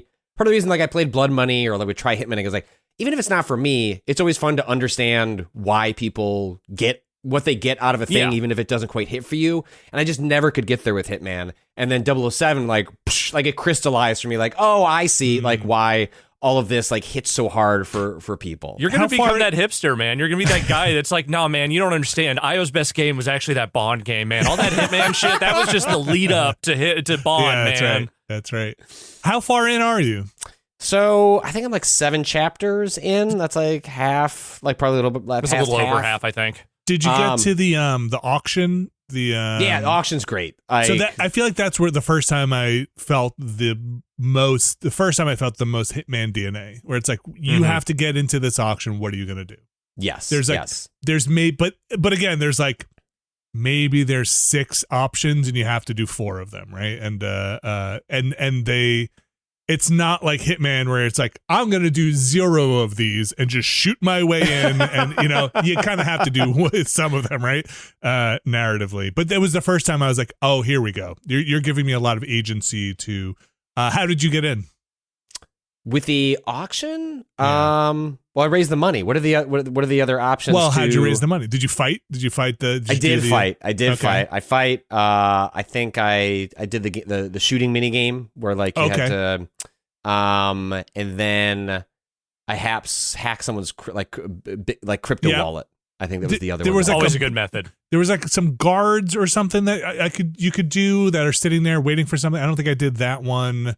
There's a thing with a lady at a counter who wants you to retrieve an item for her. That gets you some money too.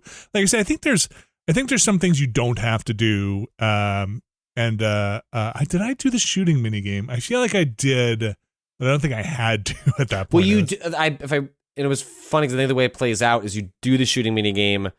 I beat it, and then he doesn't want to pay me the money, and then like some other people came in and forced the guy to give the money. Oh, to really? me, okay. I think is sort of how it went down. So it's nice because it feels like there's just enough sort of a bandwidth in like what you could do, but you're never going to do all of it. But sometimes I would like start down a path, like restart a checkpoint, try another one, just sort of get a sense of the different things. The thing I wanted to ask, Alex, how much have you played of this as well? Have you beaten it? I haven't beaten it, no. It was similar to you, so SGF came along and it kind of knocked me off. So I've like tackled a handful of levels since I came back from SGF, but I'm probably just barely ahead of where you are.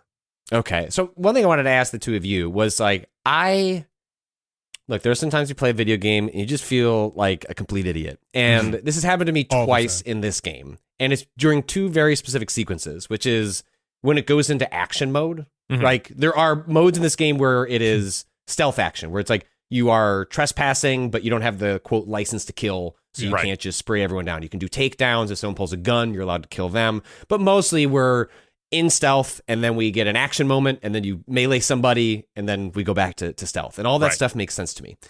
When I get into like the action sequences, I find myself dying all the time, like incapable of playing the game how it feels like it's meant to be played. Like I get the sense of the rhythm it wants me to do, which is like always be on the move, dropping weapons, picking them up, pushing grabbing forward, objects, flinging them like it's fucking Hotline Miami. I'm not good at that. I like straight up like 2 different times. I'm like, should I drop the difficulty down? No, don't do that. Learn the game, Patrick. You're an adult. You're paid to do this. Like, figure it out. And I'd muddle my way through, but I couldn't tell whose fault. I was like, am I upset at the game? Am I upset at myself? Is it somewhere in between? But I wondered how y'all felt about those action sequences and how they landed for you, because I could see the vision. Yeah. I couldn't execute the vision they wanted me to do. And then I'll watch clips online. I'm like, this is why I don't play the Hitman games, because like they look really, he's throwing guns and grabbing ones off the ground. I could just never get into the rhythm with the action sequences, and I couldn't put my finger on why. I mean, for me, the action has never been the draw for Hitman in particular, because I think when you get into action situations in Hitman, it's because you fucked up, not because that is supposed to be some big, marquee cinematic moment. Right. Here, that took a little adjusting. I would say the bigger thing is that the action scenes, and especially like the boss fight oriented action scenes, are just not that great. Like, there are moments you can extract from them that are kind of like, you can look like you're doing some real cool guy shit, but I just don't think IO does like hand-to-hand and sort of like close quarters action amazingly, and this is a better version of it that works better for this game, but it still feels a little sloppy to me in places, and I think some of what you're experiencing is more about the mechanics being a little off than it is about like you just not getting what they're trying for.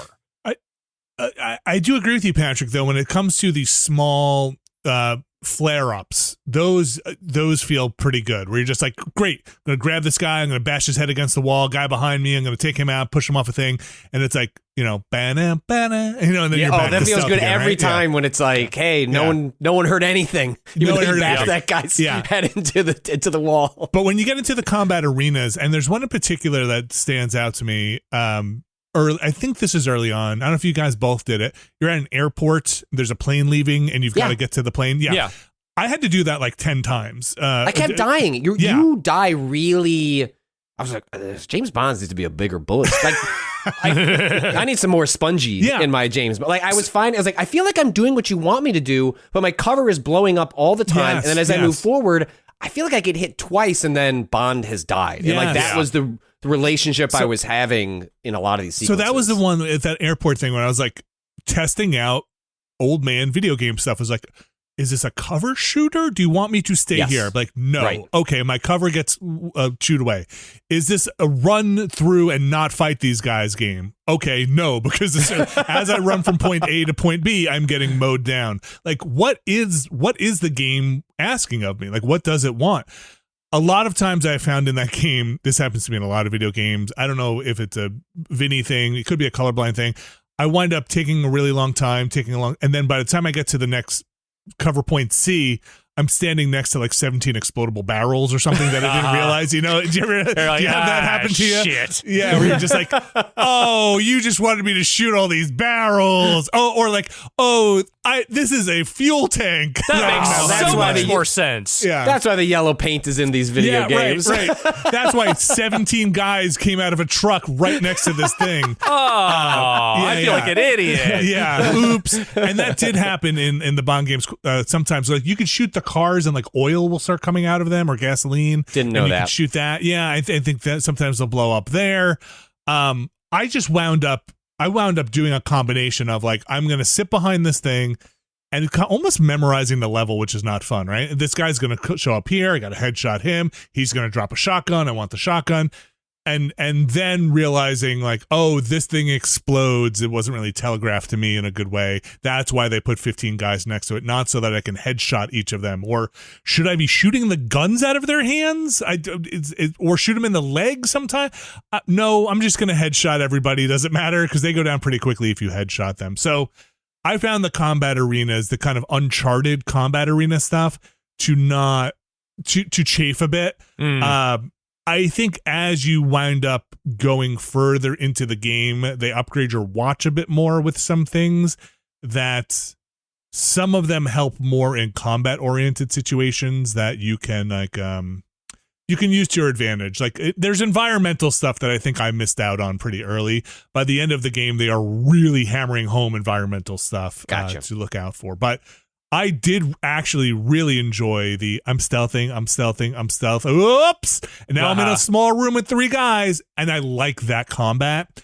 Something about it reminded me of Sleeping Dogs a little bit. It's just kind of ferocious in a way. I have thought about that game multiple times while playing this one, and it's not because I think it does it as well. I actually think Sleeping Dogs handles some of that hand-to-hand shit better, despite being like way over a decade older. Yeah. But like at the same time, I feel like that was the model they were going for with some of that stuff. It's scrappy and like it's a little like I said, ferocious in places where you're just like grabbing guys, slamming heads, and be like, I've got to get you out of the picture because there's a guy behind me.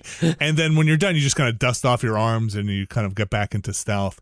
So that's how I wound up playing that game. Usually in a Hitman game, you have to wait a long time once you break stealth and wait for the alarm system to go down. Yeah. This game seems like it's very forgiving and like, hey, look, as long as you broke stealth in a contained way and didn't do the thing that Vinny often does, was you broke stealth, now you're going to sprint towards the exit and everybody's going to follow you. Yep. So you have 15 guys piled up. I mean, I think a Bond movie would elide that whole bit where Bond had to sit there and wait for his wanted rating to go down. Right. And I imagine the impetus in the studio was very much like, if Bond doesn't have to do that in a movie, we don't want the player having to do that much in the game. And I think it's true to a Bond film where he gets caught out trying to be stealthy and just smashes a guy's head up. Yeah, and then goes back into stealth and is like, well, I guess that's my Sean Connery.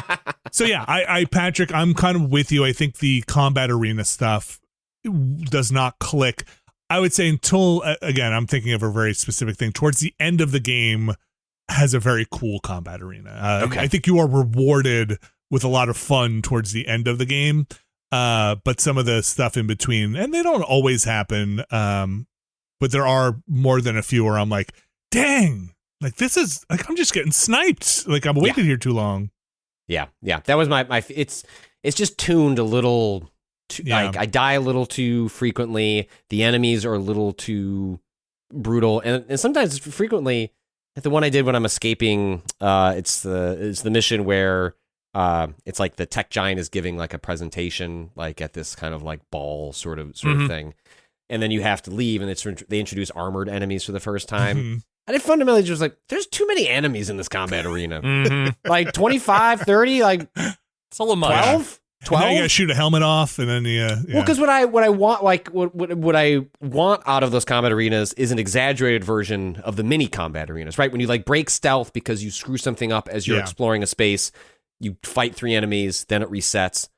I want one that doesn't reset, but it's like 12 enemies, and I'm running around. Like I just feel like I was constantly just hiding in one spot, popping out, doing the headshots, and hoping desperately that my health would recover. And then move. It didn't feel Bondy. Like it felt like kind of desperate in a way that it's like, I don't think this is the emotion they wanted me to feel in this moment. And for some reason, it's just not clicking for me. But I love the rest of the game. The melee is pretty strong. The grappling, I do think also, it's been a while since I played it, but I do remember points where if you do wrap somebody up, I remember the pushing and the grabbing to be almost overpowered in a way they don't explain, where if you entangle somebody, everybody kind of backs off. They're not just going to keep shooting you. And then you can punch them and throw them off things and really do some damage that way. I do remember feeling there were boss fights where I was like, I can just get this guy stun locked by punch, smash him into a wall. He bounces back, punch, slam him into a wall. And nobody else is like coming in to help this guy. They're just watching this play out. Whoa, let him cook, you know? Yeah. Whoa, I think he's got it. I think he's going to come out of it. So yeah, I like that game a lot, but I did come out of it being like feeling less when I went into it that this was going to be Hitman meets 007 and more. This is a 007 with some DNA from the Hitman stuff. It's much less Hitman than I was expecting. Not that that's a bad thing. It's its own thing. It's a little more, it was like a little more Uncharted-ish for me. Yeah, but it just gave me just enough flavor of the Hitman stuff that if you look at the studio and go, well, the Hitman games didn't work. Like, don't let that like deter you, because I think it gives you a fun window into what they do in the Hitman Yes. games, but within a very different context. It works for this game, and what I think what a fun, as much as I know about the Bond stuff, it's what a fun Bond game could be. So you think you'll finish it? Oh yeah. I was trying to finish it before I went on vacation, and I don't think I'll quite get there. But I'm really, and it's one of those games that when I broke off it, I knew I was just gonna have to try and stick with it because it really does kind of reward you getting in a mode and a flow with it. It's not a game that feels great to sort of turn on for 15 minutes and like put the game to sleep. So kind of what's been breaking me on that one is I just have a very hard time getting into a good long rhythm with it. Right. I do think the end of it is it feels like they're just like, hey, have some fun. So curious if you get to that part. I refuse. No fun for you. Alex, Assassin's Creed Black Flag Resynced. We streamed some of this. This looks like a pretty dang good version of Black Flag, despite maybe some of the cuts they've done. It looks pretty. It seems to play well. Yeah, I would say I've continued to play some of it since we did that stream on Friday. I think my general feeling is, yes, it's very pretty. They have definitely prettied that game up quite a bit. I immediately noticed the difference in some of the tailing mission stuff, which is definitely a little less janky than it used to be. But as far as like new content, it's probably just because it's been like 13 years since that game came out. But I don't really remember a lot of what's new, except occasionally when a character shows up and it just kind of sounds like they talk different than everyone else. And I feel like some of that is them trying to, because a lot of that game is dialogue in the old, parlance. Yeah, the parlance of the 18th century, especially like in the let's just say more nautical circles. Like there's definitely a little bit, it's not quite Old English, but there is a certain, like, the way they capitalize every noun in that game, or verb, or I forget what it is, but there's a lot of, there's a lot of capitalization that normally wouldn't be there, things like that. Every once in a while, someone just throws out a line like, this was written by someone who knows what the 2020s are. Like, it's just, it's trying to fit into it. It's not just like saying like, well, that happened. It's not that, but there is just something in there that feels a little bit like, oh, this is someone writing out of time from whoever actually wrote this game originally. Is it like in Road to Empress 2, where they're like, they sidelined this guy? And you're like, that's, I don't know if they were using that. Well, I mean, it's different than the part where they literally almost turn to the camera and like use the word noob like they know. Yeah. But so I think that stuff is just like a little off, but it isn't really that bothersome. I've mostly found the new stuff that I've seen, at least, to be fairly seamless with the old stuff.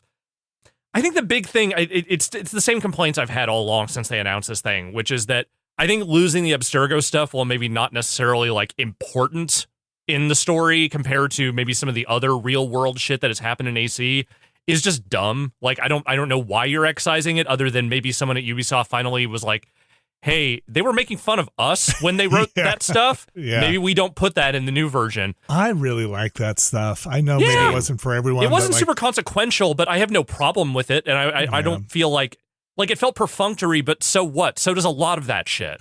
I think if I had to guess, it's probably so that this game fits into their launcher in a way that narratively, whatever narrative they're trying for, makes more sense in their Abstergo, even if they're calling it that, experience launcher, right? Where it's like, choose your destination. Do you want to be a ninja? Do you want to be a pirate? Like, choose. Do you want to be both? Choose your fantasy, and taking out the Abstergo stuff. Is the Layla stuff even in there? Well, there was no Layla stuff in that game. Layla did not become a going concern until that's like Odyssey and Origins, right? There might have been some allusions to her in Syndicate, but I don't think she became like the new starring Desmond until Origins. Okay. So this is part of the problem, though. I think, like, from Ubisoft's perspective, if they're heading into an era where they're going to be kind of following Capcom, and my guess is this game has been pretty successful already, they're probably, if not already in production, making more remakes like this.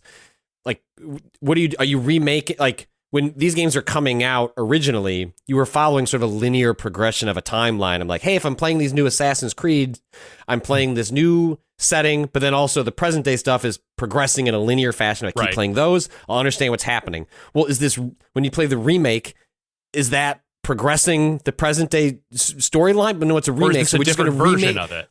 We're just going to remake the present day storyline stuff from the game from 13 years. Like, I think they sort of lost the plot on how to progress all that stuff, which is unfortunate because even though it got really out of whack and I started playing like in every other Assassin's Creed game, the modern day stuff was like some of my favorite weird storytelling. It could be amazing at times.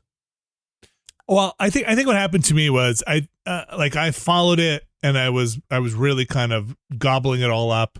And then I feel like they lost the thread a bit of like what the hell long time they were, ago. what they were trying to do. But then Black Flag, I thought they were poking some fun at it, and the kind of meta thing of them running Abstergo as like this Templar organization. But yes, it was like Ubisoft putting out these experiences in VR was fun. It was a fun way to go. But then when we got back in, and they're like, the Layla stuff, I was kind of back in, but I had also lost the thread by that point and been like, who's Minerva? What was the battle? And then I did not even play Valhalla. It is the one that I just did not touch. And Alex, I'm not blaming you for this, but you were like, this is a very weird, but very long experience. Dense experience. Yeah, dense experience. I look at it this way. The first 5 games, because I'm including Brotherhood and the other one that is not a numbered sequel in there. Up to 4. All the Desmond stuff. Yeah. That's one chunk of the story that feels like it was at least all pretty connected to each other, even if it wasn't all good. Phase 1, you're saying? Phase 1. But the Syndicate, Unity, Black Flag, Liberation to a slightly lesser degree, that whole section of that series is them trying some shit because they don't have a new long-term runway to work with yet. They are trying to figure out how to stay in a holding pattern while still putting out new games and not trying to answer a lot about what's...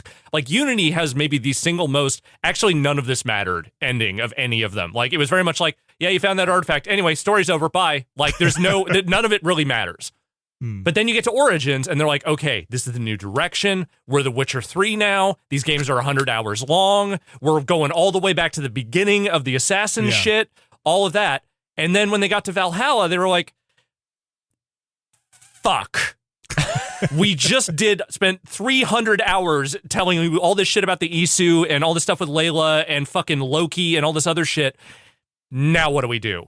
And so now we are in this, again, holding pattern. Because I think, to a degree, Shadows was also kind of the holding pattern game. Like, it's not really part of those 3 games' main story, but it has some of that stuff in it. It feels like now they are trying to figure out what the next big stage of it is, so they're going to put some stuff out for a while that maybe isn't as consequential.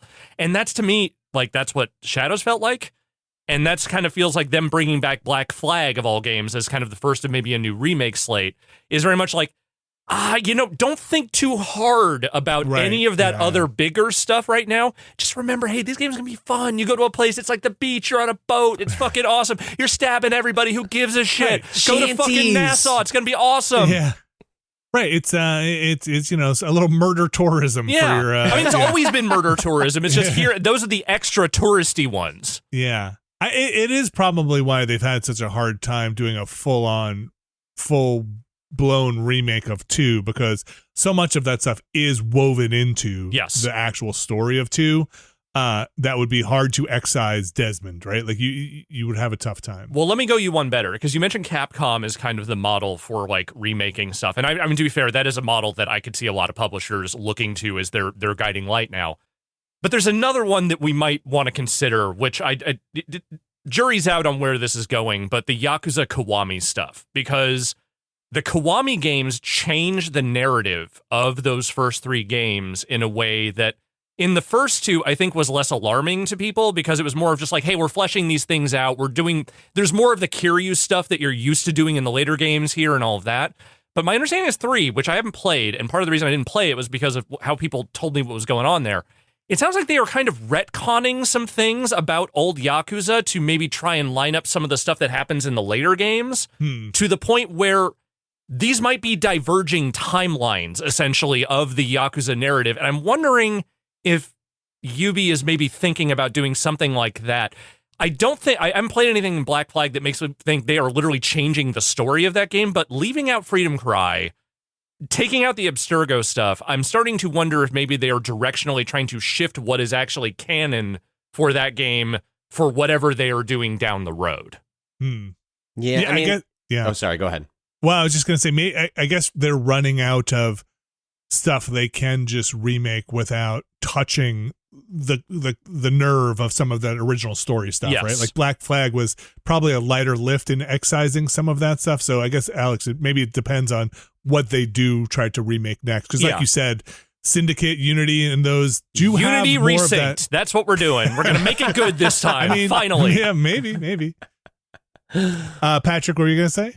Well, I think part of their issue, right, is it felt like for a long time Assassin's Creed was working towards an end game, which was like a modern day, like Desmond in New York, like something like that. It's like the past is going to meet the present, and like that is going to be where Assassin. And then eventually the series was so popular that it was just like stretch for time, and then became the murder tourism. Like, yes, that has always been a part of the series DNA, but there was these parallel tracks that were sort of being laid, and they eventually stopped doing that. And it feels like at some point, either they're going to drop it kind of entirely. Like, is Black Flag like the model going forward? Is like, hey, it is just the murder tourism. You should just go to a place and kill all those people. Like, you don't need to worry about this other stuff. Which is fine. It's probably simpler to do it that way. I'd be disappointed if they did it that way. But I do wonder, like, at some point, part of the reason you can't do it is because you're not working towards. What are you working towards? Like, it felt like once the Desmond thing fell off, there wasn't sort of a like guiding light, like an end game for the series. They sort of have ditched that, whether they are interested or can even do. Like, remember when they were making those games before, they're also making them every 2 years, like 2-3 years, yeah. And now, I mean, these games are coming closer together. The remakes will allow them to make games like in between the way Capcom's doing with Resident Evil, but it's just a different beast to map out like a connective storyline if these games take 5-6 years to make. And when you start them in production, you're not sure which one is coming out. You know what I mean? Like, I can imagine that Hex game, right, is supposed to be the next one that is coming out next year. Like, if you don't know when these games are releasing, how can you actually implement meaningful present day stuff that progresses a narrative if halfway through production, hey, this one's not going to make it, like, we got to reboot this one and start over, it's going to take another 2 years. I feel like they're in a difficult spot to try and even like build the present day stuff in those games. Like, I think where Valhalla left off, there is room to pivot into a new direction with that stuff and maybe finally start putting a bow on all that first civilization shit and all of that. But I don't think they know what that is yet. Right. I think they have written themselves a lot of checks, and now they are trying to figure out how to cash them. And unfortunately, that isn't, like, they just don't have it yet, which is why we are in holding pattern land right now, why Shadows barely touched on any of that shit, why it seems like Hexa is kind of its own thing as well. I think that when they have that answer, they will probably go back to the well with some of that stuff, if they ever find that answer. I don't think they ended Valhalla knowing what they were going to do with all of that. I think they just knew they had to wrap something up. I have gone back, and I need to do it again, and watched like a lore primer for Assassin's Creed. And I need to go back for Black Flag because I forget if the whole Abstergo thing at the beginning was the Templars basically mining the memory to try and find pieces of Eden and outsourcing it to people reliving these memories, or that's if it was kind just, of what it was, if I remember is correctly. that what it was very much just, like Abstergo was using the Animus stuff through their video game studio as one of the many arms they were using, basically to try and find relevant memories for whatever the fuck thing they were looking for was. But we had gotten away from you have to be connected to the protagonist, right? They had, or that was that part of it. No, you still have to have some blood connection. To live through your I think. ancestor? I think those connections became increasingly tenuous, but like, like I don't know how Layla was able to get into some of the shit she did, unless she was related to literally all those protagonists. But at the same time, she might have been. I don't know. Like, the history there is all very. I thought they figured out some way to like a different pod or animus or whatever. Well, they did have the portable animus. Remember, that was kind of the big revelation, was that suddenly you could get out of that big dumb room and there's just a little fucking like sensory deprivation pod you can be in.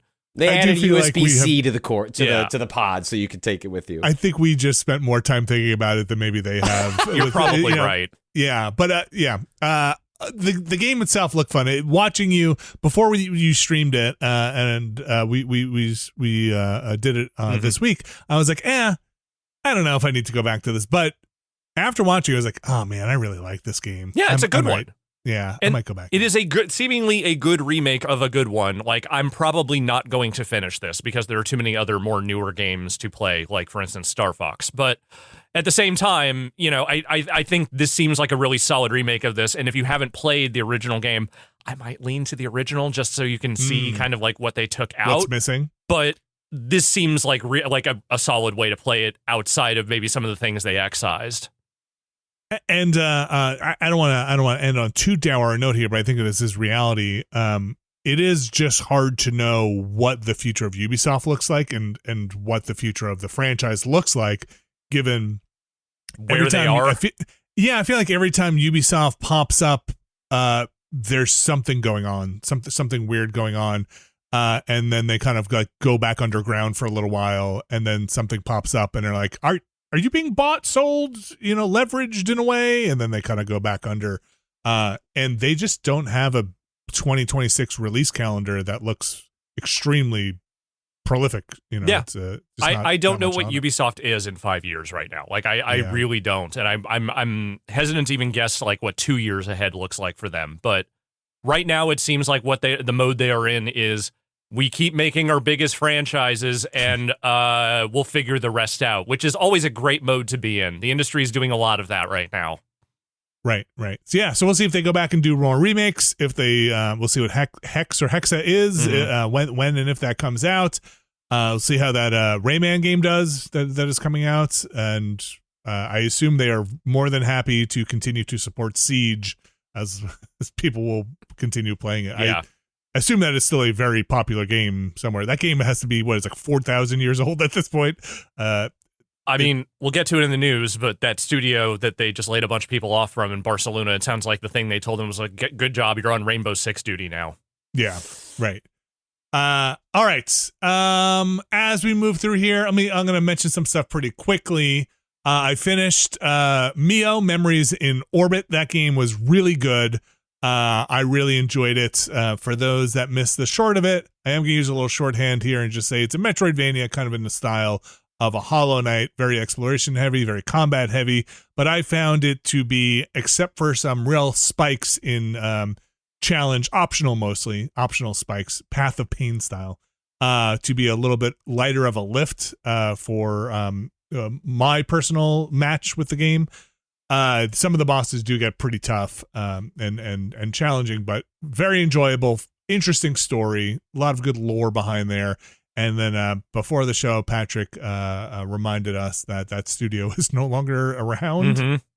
Thanks, Patrick. Yeah, the game didn't sell too well. I've heard nothing but good things about it. It came too close in proximity to me finishing Silksong, that I'll play. Metroidvanias are one that I don't tire of. I just need I need it to be just a little bit different. And this one sounded just different enough, but I was like, I need a break before I go back into the mines on this one. And so maybe this will be the push to give it a shot while I'm on vacation, because it's been sitting on my Switch for a minute because it looks gorgeous and I've heard nothing but good things from anyone who's played it.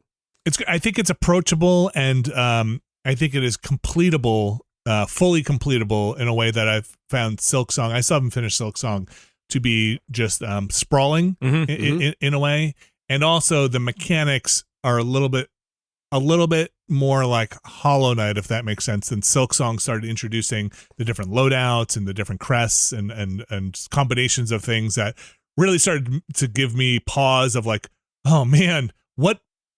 I got in my own head, like, what is this boss tuned for? Which crest is it? Am I the wrong build for this? Yeah. Like, it's not how I'm playing, it's how I spec'd my character. Yeah, right, exactly. Should I just switch to this? Or do I need to get used to this whole other down pogo for this other crest?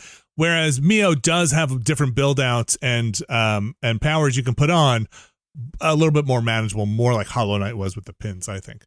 So, but a fantastic game, Memories in Orbit. I don't know where that money goes when you buy that game at this point, but it is a very cool game if you are up for that style of game.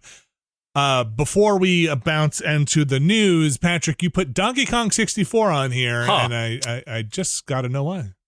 We have a relatively new podcast over at Remap called Jump, Rank, Repeat, which is where Janet Garcia and I, who are big platformer fiends, are endeavoring to it's just an excuse to talk about platformers once a month on a podcast. And so we pick a selection of games every month. And because they added Donkey Kong 64 to Nintendo Switch Online, we picked a bunch of rare platformers to check out for this month. And so I put my time in an hour and a half of Donkey Kong 64 recently, and like that game sucks. It's a bad game. You spend a lot of time shooting a gun, which is like that's one of your main verbs in Donkey Kong 64 is he gets a gun, and you have to shoot lots of things in the game. Like I spent more time struggling with aiming a gun in Donkey Kong 64 in the first hour than I did actually. Like you should have. Yeah, it's like this is like a game where I jump, I get on vines, I'm collecting bananas. Ooh, banana. It's like bullet at the coconut on the wall, and it's hard to aim. You don't need to go down memory lane on that one. Like you thought that game was bad, you're right. You don't need to confirm that for yourself. Anything else, Patrick, you want to call out before we move on? Two brief things. Hyperfist is a game that is on Steam now. It also, I feel like Denshattack, it feels very much of a piece. It is made by a group of DigiPen students, so it's like a student game. And it's a first-person, like kind of style combo-based brawler. So, you're getting judged like, S, A, B, C, D in the way you would in like a Devil May Cry. But it's first person, cell shaded.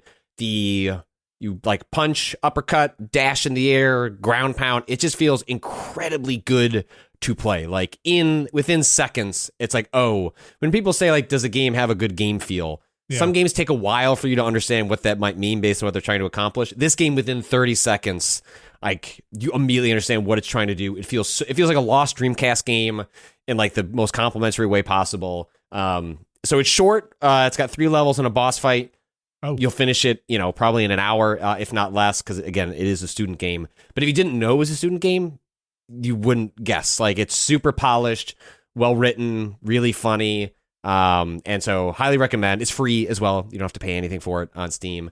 And then the other game that I checked out was Hyperfist. Yeah, Hyperfist. And then the other game was a game called Penguin Lifter, which is descriptive of your main action in that game. I have heard of this.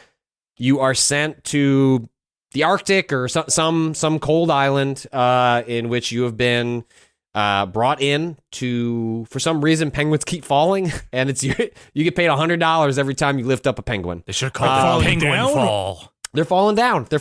Like just whole groups of penguins, and they're like like help me, and then you lift them up, and it is a short form, under 2 hour horror game. I don't want to say too much more about what happens because how it plays out is part of the fun.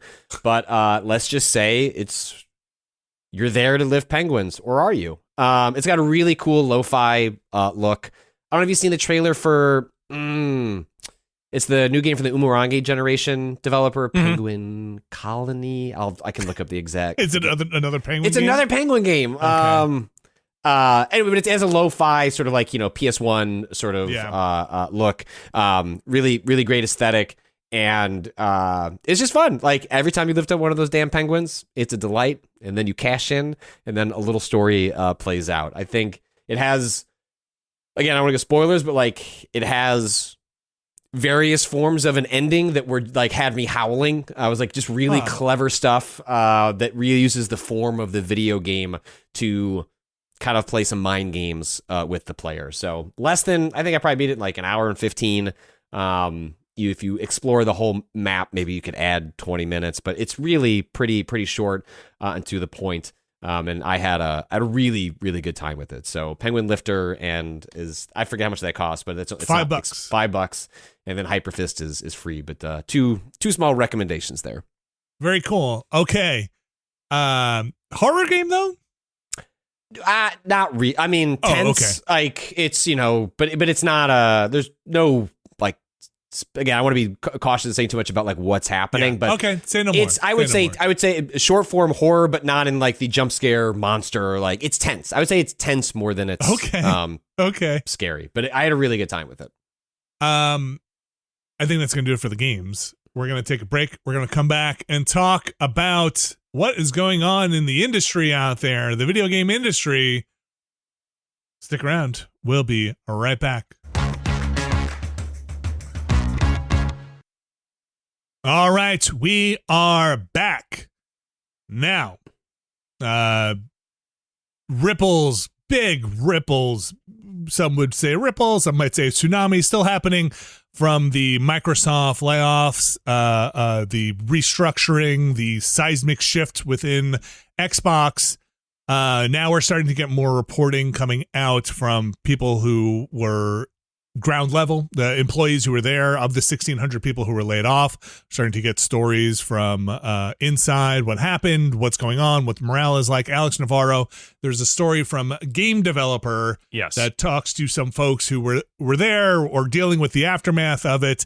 And as one might imagine, it is in this reporting is chaotic, to put it mildly, is kind of devastating, and does not seem to be, I don't know what the word would be, managed, or have a vision for really what's happening inside. Well, if there is a vision, it just isn't being communicated to the people who are left on the ground here, at least not in any meaningful way, because the way that the story describes kind of the moment to moment of like the initial layoffs and all of that was very much like we were told for like less than 60 seconds what was going on in some of these meetings. Like, straight up, hey, there's going to be layoffs, here's this, that, whatever, you will find out this, and then basically just cutting off communication from there. And that extends down to the studio heads. Like, they're not just talking about, like, the standard in Washington corporate executives. Like, people who were running these studios were basically forced to say as little as possible. So some of the reporting in here does detail some of the meetings that took place, some of the notifications. Now, we've been around a lot of industry layoffs, especially massive ones. If we're going to accept that massive layoffs are going to happen, then I would say B, I don't know what the way to do it is. As you know, there is no good way. It doesn't exist. So, yes, but you could smell a bad way when it comes up. So some of these stories are just getting a notification 20 minutes before you're supposed to be at work, let's say. Losing access to your email literally 2 days after, the whole thing. So basically you have no ability to access any of that stuff. Right. Don't come into work today. Yeah. Being in meetings, some of these are detailed in this reporting from Game Developer, that during meetings, basically cameras and microphones were turned off while people were delivering the news. So ostensibly, so the person delivering it doesn't have to see the employees' faces or then hear back stuff. Again, I don't know the good way to lay 1,600 people off if we're going to accept that's going to happen. But then further on in the reporting, I think what is really going to be the story going forward here, if any lessons would be taken to how to lay people off, it is this story of then what do you do in a studio now that has 1,600 people or 1,600 further layoffs announced that are going to happen to staff, let's say, because this doesn't include vendors and this doesn't include people affected on the outside of this. And then the talent basically being gutted from a lot of these internal studios down to the bone in some cases with like id, where you're just losing everyone who is responsible for id tech, and basically left what sounds like, again, according to the reporting, hey, we're going to move forward. Right? Yes. Like we're trying to make games. I don't know what the story looks like for Xbox moving forward. It seems like from the reporting out there, neither do the people inside. I mean, one of the main strap lines in this story is there are no benefits to being owned by Microsoft. The thing that they have talked about over and over again of like, look, we are bringing you in-house. We can financially support you. You are being given room to, express yourselves creatively with the products you know how to make. Like that whole mantra is gone. And whether it was ever 100% true or not is not really the point here. What the point is that like the current administration and the current method is we are slashing and burning this shit. There is no reason for you to believe this won't happen to you over the next year until, we come around and we explicitly tell you whether you are going to keep your job or not. If I'm working in any of these studios and I have the ability to, I am absolutely looking for other opportunities right now, something with more stability, because this sword of Damocles is just going to be hanging over everything for the next year. And if I work at any of these studios that just got gutted, I'm pissed right now. Like, the last thing in the world I'm thinking about is like, well, what's the next great Xbox game I'm going to make? Right. And how am I going to make it? And how am I going to be a key player in, yes. in that? Patrick, have you, I'm sure you guys have talked about this at Remap quite a bit. I'm sure you've covered this already, but we haven't talked to you about it. Any new insights that you have as we get on week 2 of this or week 3? Where's your head at with some of this stuff? Well, it's really thinking about those 1,600 employees that are wondering every day whether they're going to have a job tomorrow. Like what form the second wave of, is it a second wave of layoffs or is it a second, third, rolling, fourth, fifth, endless, 6? And you're right, Alex, that it makes sense that if you're working at one of these studios where you feel like the writing could be on the wall, if you don't end up becoming a support studio for like 3 new Fallout games that are spun up, yada, yada, yada, the traditional thing you do is go see if you can find another job.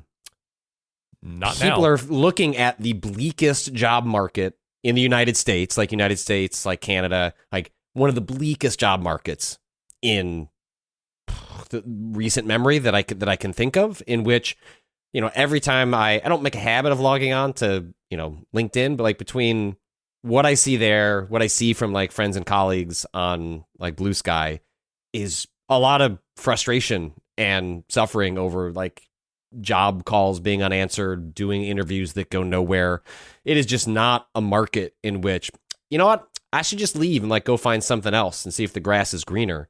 Like, you have the job. Yeah. That's the green grass, unfortunately. And that is just such an awful place to put people in. It's where you can't conceivably leave to make your situation better. You sell out or work for a company like Microsoft. Part of the pitch is supposed to be security. I work for the big company. Benefits and security. Yeah, I lose things in the process, but like that I wouldn't get if I was more independent or something smaller. But like, that's fine. You understand the agreement, or that was the agreement. Yep. That no longer feels like the agreement. And so you are kind of stuck because who knows if you can get anything at all, not even necessarily better, just anything at all outside of these walls. The metric that Sharma has posited of we want to reach eventually, we're reaching a billion users every year. We want to reach 1 billion users, players, whatever, arbitrary metric. Who doesn't, honestly? And this is, something that worries me is if you are those studios that are left behind, if that is the new measuring stick, is sheer engagement with players, the sorts of projects that you're going to pitch, the sorts of ideas that part of being at a studio within a big company is how do we unlock the money? Right. How do we get the green light? And if the pitch from Sharma and the other executives at Xbox and Microsoft more generally is engagement, like that, like we need players to play, widest possible audience, that might lead you down to some pretty exploitative paths with the properties that exist. Should Bethesda have done more with Fallout over the last 10 years? 100%. Like it's criminal that there's been so little done with Fallout. That 76 has basically been the load-bearing pillar for this long now. Yes, but the monkey paw is about to curl, yes. Which is like, now, okay, you wanted us to do more with Fallout? Let's go, baby! Let's do something with Fallout. And I worry that if that is the pitch internally, is come to us with your ideas on how to reach the most players. Yes, there is always making video games is art and commerce. It is not as simple as just make a good thing. You are straddling multiple lines to make it work, but I worry about the kinds of games that Microsoft is going to greenlight in the near and medium term based on this idea of pillar IPs that we expand out and do this cross-media stuff. What kinds of games are they even greenlighting as part of that process? What incentive structures are put in place for the studios that now have to pitch a new game? Yeah. And that stuff worries me because games take a long time to make. And once we get past the slash and burn, you got to start showing some of your homework. And right. what are we going to start seeing from that phase 2 of Sharma and everybody else You know, in some degree, it's just going to be the games they were already greenlighting, right? Like Fable's going to come out, other things are going to come out. But I fail to see a vision for the future. Like, you laugh, Alex, at we want to reach 1 billion players because, yes, everybody does. Yeah. So just do that. Well, everybody would do that if they could. Right. And so why actually haven't doing you that is yet? the hard part. We're all doing it. Why aren't you? Right.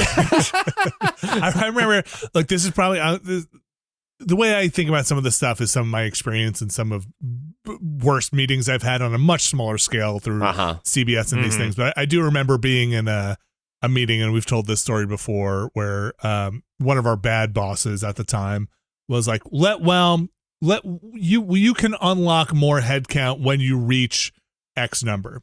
And they were like, and we were like sitting in the meeting, like, we're at X number. And they're like, well, let's see you reach X times 2 number. And we were like, dude, are you just making shit? You're just making shit up in the meeting because you don't want to give us the money. It was like The answer literally, is yes. Yeah, right. Yes. It was like, to have somebody just do that to your face was ridiculous. Part of this reporting on this game developer article also brings up a very unsettling sentiment that seems to be within the rank of the Xbox employees, which is, we don't know why people were laid off.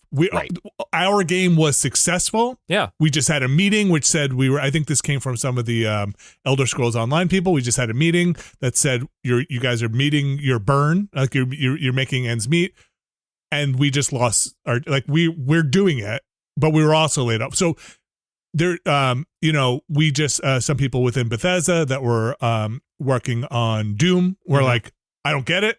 Like, I thought we were doing okay, and then they were gutted. So people being like, we're not sure what the metric is here. Is if you're putting out successful products, you're still getting cut. Like, how do you incentivize people to do well here if you're just on the chopping block at all times? Like, the tempting thing to say is, well, you weren't working on the right projects, apparently, because there is that refocusing on the bigger franchise and whatnot. But when you're talking about id and Doom, that's literally one of the ones they brought up as ones they were going to focus on.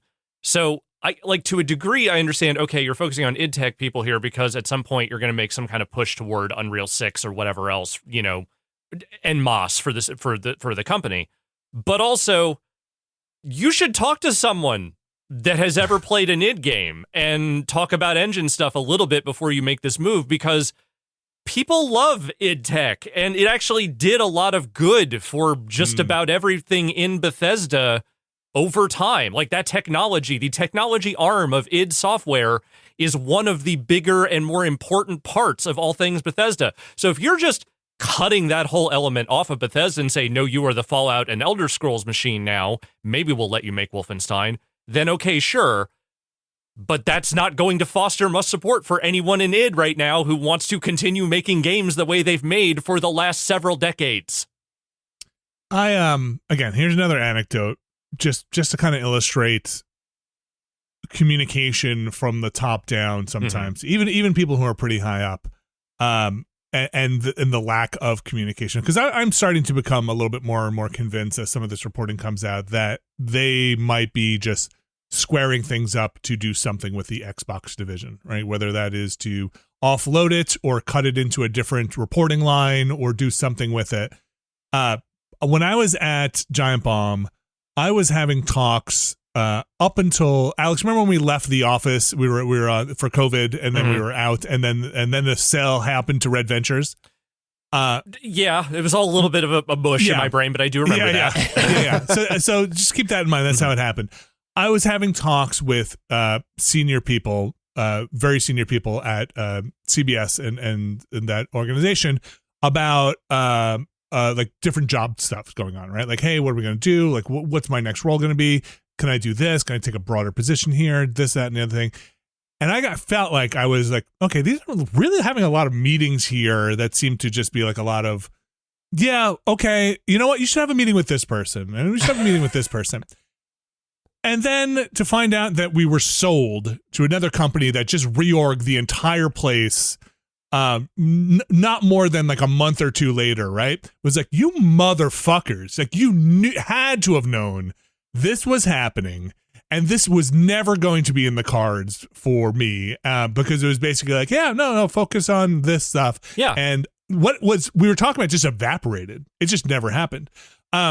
Right, because it was never going to happen. They knew they were in negotiations to make some changes, and they were just they were pinballing you around so that you never caught wind of what was going on. Because they couldn't, because they knew from the top that this was going to happen. And when I think about stuff like that, like who knows? 3 people maybe know that maybe Xbox is being talked to with other companies about like, hey, maybe we can do this investment, or maybe we can take on this.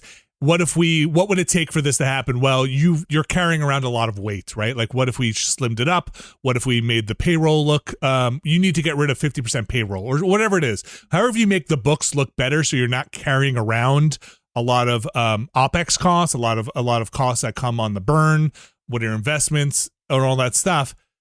And not a lot of again, this is speculation. I don't have anything to back this up, but not a lot of detail on exactly what the mission then becomes, except for, Alex, like you said, we want to reach X times 2 numbers to put it in the parlance of my old boss. 2 billion now. Yeah, right, yeah. It just seems like we don't have the whole game plan here. And I'm not doubt even sure many do. People do. Somebody might, whether that's a computer locked in Azure crunching the numbers out there. Yes, Copilot right now knows what the direction is, but no one else is quite sure. But I would not be surprised, not immediately, but in like 6 or 7 months, if there is a little bit of something like, hey, we're going into a strategic partnership and taking money from these people, or Xbox is being realigned in their reporting lines to Microsoft to be a little bit more maybe like I think LinkedIn reports differently and some of those other strategic ownership businesses. I'm gonna throw this out there. I don't think that ever happens. I don't think it's a GitHub LinkedIn situation for them. I think if they are getting out of the Xbox game, they are getting out all the way, and I maintain my still conspiratorial but absolute belief that everything they have done basically since Asha Sharma has taken over is to make it appeal explicitly, specifically to Elon Musk.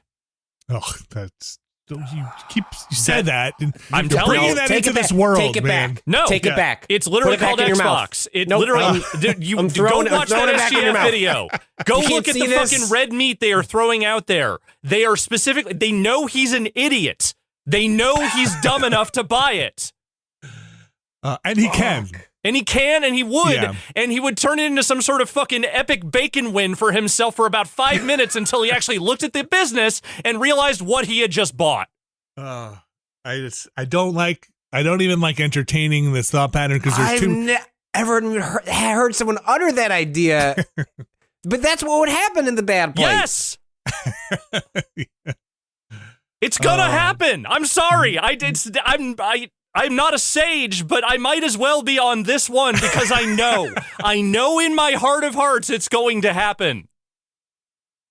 I can't figure out the reasonable thing to say to refute it. Because, there isn't one. Yeah, there isn't. Because he's got the money, he's got just the dumb capriciousness, to do it. He has toxic gamer brain, like at levels we have never seen that were survivable, at least. And you could just see a thing where he would go back and there'd be this whole thing of like, we're going back and we're making Halo what it was. Yes. we're unwoking Halo. We're doing it. Right.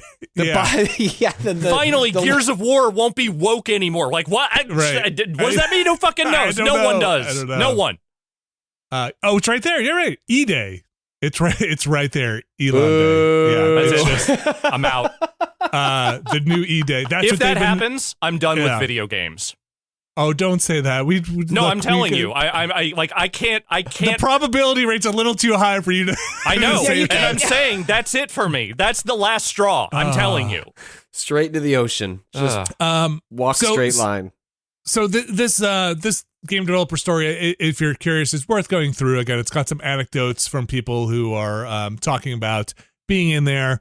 Another thing that just kind of happened recently is Jason Schreier just put up another video which goes into some of the collateral damage about what the layoffs mean in terms of Xbox scaling back from vendors and how many of those people then wind up looking for jobs as well that don't get reported in that 3,200, 1,600 now, 1,600 later. and how many games get canceled. It's something I thought goes underreported about. Also, and he makes the point that when you're working on something that's not announced, it's not like you could then just say, hey, I've been working on this thing on your resume. You wind up not being able to put it on your resume, and that person then has spent so much of their time working on a thing they can't even go promote, right? Which really, really sucks. Alex, let's move on here because there is one other news of the weird here where somebody is fucking stepping on the cord to the Matrix. This other... Asha Sharma gets appointed to a productivity task force. Yeah, I mean, look. And not just a business productivity task force. What productivity task force? I believe it involves productivity and jobs. For the U.S. Federal Reserve. Yeah. So, okay, look, there's two things to understand about this right out of the gate. These kinds of advisory roles are extra credit assignments for business people and people in these general spaces that just want to seem more important, generally speaking. The other thing is that with this administration, you can always count on them picking the most ironic or inappropriate person for any given position. Linda McMahon for education? Yes. That makes sense only in the context of this current administration reality. Is she still there? Yes. They haven't gotten rid of her yet, somehow. All right. Anyway, so the irony here is not delicious, but it is abundant. And so she is on this advisory board along with a variety of other people, including fucking Mark Andreessen. I feel like that I think that is a very telling name. Yeah. Like about the entire endeavor. Like this is just, these are individuals who want to influence policy, and the best way to do that is to have people close in proximity. And like they want names on these boards so they can say like the most powerful. So Trump can say the most powerful companies like are our here. Brain Trust is here. Yeah, I like it. Like there's a delicious upsetting irony to all of this, obviously. Mm-hmm. But at the end of the day, it also just feels like it's just corporate politics. Like you want to be on Trump's good side, so you send in your best soldiers. It's a club meeting, right? Like it's a networking meeting, probably more than policy meeting at that point, where you want to be at the table if something's going to be decided, and who you're going to send. Not to mention the abundant cronyism that probably happens within these things. For sure. And even if you take this story at face value, we're going to move off this quickly because there really isn't much else to say. But even if you take this at face value, like what this basically signals is anyone who actually knows what Asha Sharma is doing right now, which I'm going to say most of these people involved probably actually don't, but the ones that do like it. They like that she is moving fast and breaking things, and it seems like she is proactive in a way that these kinds of people generally like to be. They don't consider layoffs to be as bad of a thing as, let's just say, the entire workforce does. So to them, she just seems like she's a mover and a shaker right now. So, of course, you throw her on this, despite the, again, just viscous, thick irony dripped all over it. I just have to read, and we should end this by saying, here is the chairman of the Reserve, Kevin Warsh. His quote, "The Federal Reserve's commitment to price stability and maximum employment is unwavering." Maximum employment. Maximum employment. I remember that from Unreal Tournament. Yep. It's big money, big employment. I love it. Or your crisis armor. Maximum power. Yeah. Maximum employment. Is our resolve to pursue our mandate with vigor, blah, blah, blah, blah, whatever. Bringing in somebody for maximum employment who's doing one of the biggest layoffs, who I think maybe this is the genius of it. How do you avoid having one of the biggest layoffs in video game history? Do it in 2 parts. See, that's the kind of thinking I like. You're not going to make a headline that says you had the most people laid off in one day if you spread it out. She's got a thing here, folks. This is the kind of thinking we need here. This is the new generation of fucking, financial tastemaker. We got this. We didn't lay off 365 people in one day. We laid off one person a day for 365 days. This is it's actually the smallest layoffs in history if you think of it like that. That's right. Every day we spin a wheel. That's right. Who's going to be next? It doesn't fucking matter what you did. Today, Bethesda has to pick one. That's All right, let us know who it God. is. God. So yeah, it's really fucking crime. It's really bizarre. We mentioned before Ubisoft and the kind of nature of what their business is, what is going on. Ubisoft, to me, I have to say, just candidly here, one of the weirdest publishers left out there in terms of trying to.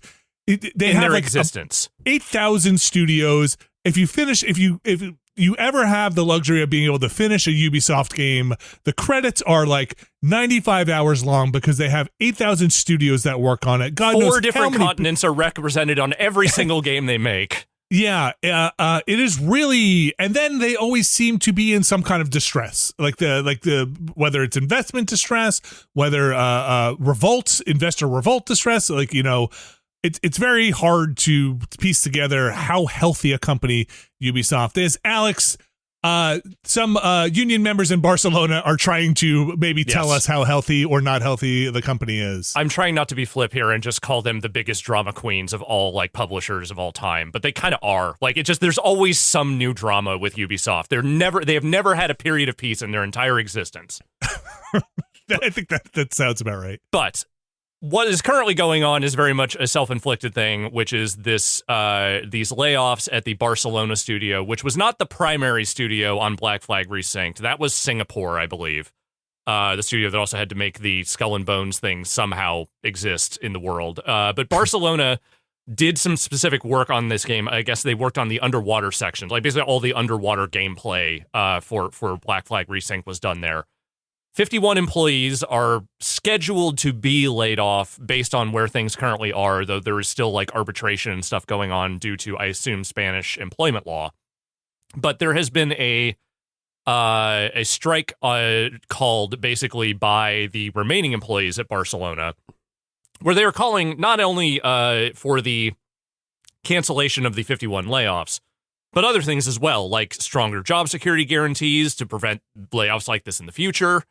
They want the studio's previous remote working policy to be re-implemented, and they're asking for promotions and salary increases that they say were previously promised to them. It's probably should be worth noting and reminded that Black Flag Resynced has done very well. It sold like 2 million copies in a day and a half. Yeah, so this is not a game which tanked. This is not a game which was not a success. By all means, this is a feather in Ubisoft's cap, and they should be pretty happy with the results of this. Think. So you'd also, if you had spent a long portion of your day, year, life working on parts of this game, you could see how you would feel betrayed to then be laid off after this. But I do wonder if one of the ways that Ubisoft tries to get their financial house in order is they finish their time with the project. Now, in Hollywood, like, you finish your time on a production, your time on the production is over, and then you have to go find a new one.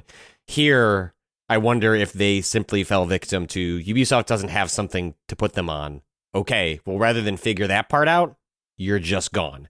But unlike Hollywood, you know, I mean, obviously there's, you know, we're seeing more unionization happen in the industry, but it's not the default model. It's not like every contractor or someone who works in video games is also part of a trade union that like is able to negotiate on your behalf on productions. Like, so there's no fallback for you there. Like, here, it sort of feels like Ubisoft was like, yeah, it's great, but like there's nothing for you to work on. So goodbye, and good luck. And that is brutal and ruthless. But given how poorly managed the company, I feel like this is reflected of, like, this used to be a company that had so many things in production that, like, surely you can find a place for them. And it's like, even though they have something like 16,000 employees, the fact that they're like sweating 50 is, I think, indicative of how the poor health of the company. Well, yeah, more generally, it is, but also, and I think it's indicative of the fact that a lot of the ways they decided they were going to make video games over the last, let's just say, 15 to 20 years were not well thought out, because they of all the big, you know, Western publishers, I feel like they attacked the "we are making gigantic video games" thing with more gusto than even other companies did. Like, far more so than like an EA or an Activision did. Like they were like, no. All our games are going to be these massive open world experiences, and we're going to be like making content for them for like 10 years after the fact. And so they went hard on especially places that had tax-friendly laws where they could build new support studios. They ballooned heavily. And then as soon as things got rocky, they couldn't support that anymore. I mean, that's why these layoffs keep happening over there. I also think they are probably trying to put themselves in a position of potentially being saleable at some point. But they are also just running into the fact that all of AAA is running into, which is that the scale has broken. And they have too much headcount for the scale they can actually greenlight games at right now. Yeah, I'll add one speculative thing here and one thing that I think is less speculative. One speculative thing here, during the good times, you probably also inflate salaries up at the top. I don't know how they all how do much it. Those, not just Ubisoft. I don't know how much those salaries then go back down during the bad times. If it becomes a competitive market where you're like, well, then I'm going to leave Ubisoft and go over to XYZ publisher because they pay more competitive rate. And so if you feel like, well, we can't lower our compensation package for these people at the top because this is the industry standard, right? So then you have to make more money to feed the top. That's a speculative thing. Yep. What's not probably less speculative is that in addition to, like you said, Patrick, like, look, you ship the game, they're pivoting over to Rainbow Six projects is what they've announced. Like they're going to put the studio on it. Maybe that studio doesn't, they contract that studio and 51 people is, you didn't really say this, Patrick. I'm just saying maybe that doesn't fit into their plan, right? Right. Because Black Flag had more people on it or not. I could almost guarantee, I can't guarantee, but I could almost guarantee they had plenty of contractors also on this game that were done. Their contracts expired when Black Flag shipped. Like I bet it's not 51 people are done with Black Flag. I bet there are hundreds of contractors that worked on Black Flag that are no longer working on Ubisoft stuff because Black Flag shipped, right? So, just because it's not Black Flag doesn't mean it's like, well, 51 people probably doesn't fit into the new model. It's like, no, I would almost guarantee support and contracts that are outside of Ubisoft were happening, though Ubisoft does seem to just own half the world's population in some way. Like, we're probably working on a Ubisoft game somehow. Like, they're just so many people. But, like contract support studios that don't necessarily stay on Ubisoft's payroll after a game is shipped, I'm sure are done with the project as well. It's just bad management. I think at a certain point, it just goes back to the fact that, like, if you have, I think a lot of decisions they made about 10 years ago just have not paid off in the ways they needed them to. And they were probably a little reckless with growth and they were reckless with spending, expecting things to just continue on as they had. And look, no one could have predicted COVID. That shit just happened. And then everyone had to kind of pivot and figure out what what working was at that point, including video games. And I just don't think Ubisoft ever really felt like they got their foothold back after things got weird. Like they were continuing to put out games, but like I can't think of one from the last 6 years that everyone was just like, oh no, they're back. They got this. There's always been some like thing underpinning that's like, yeah, this is kind of fucked up in some way or something. It just didn't hit the way they needed it to or whatever. Like there's always some problem. Yeah, I'm sure Just Dance still does something. That barely counts, man. That's basically like just turning on a money faucet for them. Like they just like there's a music licensing budget and a guy who does the little dances. That's it. I just assume that like you just don't hear about it that much. It just comes up in a release calendar, and I just assume that still makes a lot of money. Obviously, we said, Rainbow Six Siege is still out there churning. What's the one? What's the one with the melee combat one? For Honor. Yeah, it's for Honor still. Still, I think. Yeah. Okay. I think so. Like Far Cry. Where's Far Cry? Becoming a TV series now. Okay. Like we said, we just had Assassin's Creed. Watch Dogs is just swimming around on a whiteboard somewhere, probably. Maybe that's also a TV series. They haven't done much new in the past decade, right? Like, I mean, it used to be like in their heyday, once Assassin's Creed gave them a formula to build off of, it's like Far Cry spoked off of that. Like all sorts of things sort of orbited around what Assassin's Creed 2 like sort of crystallized, and they were able to make a lot of like hay out of that. Watch Dogs, Far Cry, so many things sort of bear out of this Ubi open world model, and they just haven't. Eventually, that was going to come back down to earth. It's still exceptionally popular, but they just have not. They haven't made good stuff, like consistently good stuff to support the spend that they have continued at. And I feels like they were trying to spin up something with Prince of Persia, and they just could never get off the ground really with that, and like bring it back in a way that they wanted that to be a marquee franchise for them again. It's just but that's just a weird sign of a very unhealthy industry. Like, it should not be this hard to just make a Prince of Persia game, including one that you already made. Like, I understand remakes are work, but like, it can't possibly be that big of a spend, that impossible to just say, hey, remember that Prince of Persia game you really liked? Here it is. Bigger. The thing that I think will set Ubisoft, my personal take is, will set Ubisoft in a direction for the next 5 to 10 years is what they do with Rainbow Six in the coming 5 years, because I do think they were in early enough on live service that they figured some stuff out. They got some sticky stuff there. They had Division Siege, obviously was a big one for a while. Division, Ghost Recon, say what you will about the quality of some of those things. People played them and they had communities, and Ubisoft was pretty early into that forever game cycle, right? They figured out brainless appointment multiplayer gaming in a way that, I don't mean brainless in like, you're an idiot for playing it. I'm saying like, the point is you're there to chat with your friends. You're there to do these missions in, your fucking dailies, wildlands with your buds, like your military yahoos. And that's the point, is that like it's fairly frictionless for people to do that. And so if they are doubling down, like they said, this studio is going to get on Rainbow Six duty. The thing I don't know in 2026 is the landscape is a lot different, right? Introducing something new. If they announce a Rainbow Six Siege 2, do you pull over Rainbow Six Siege people into it? Are they scattering somewhere else?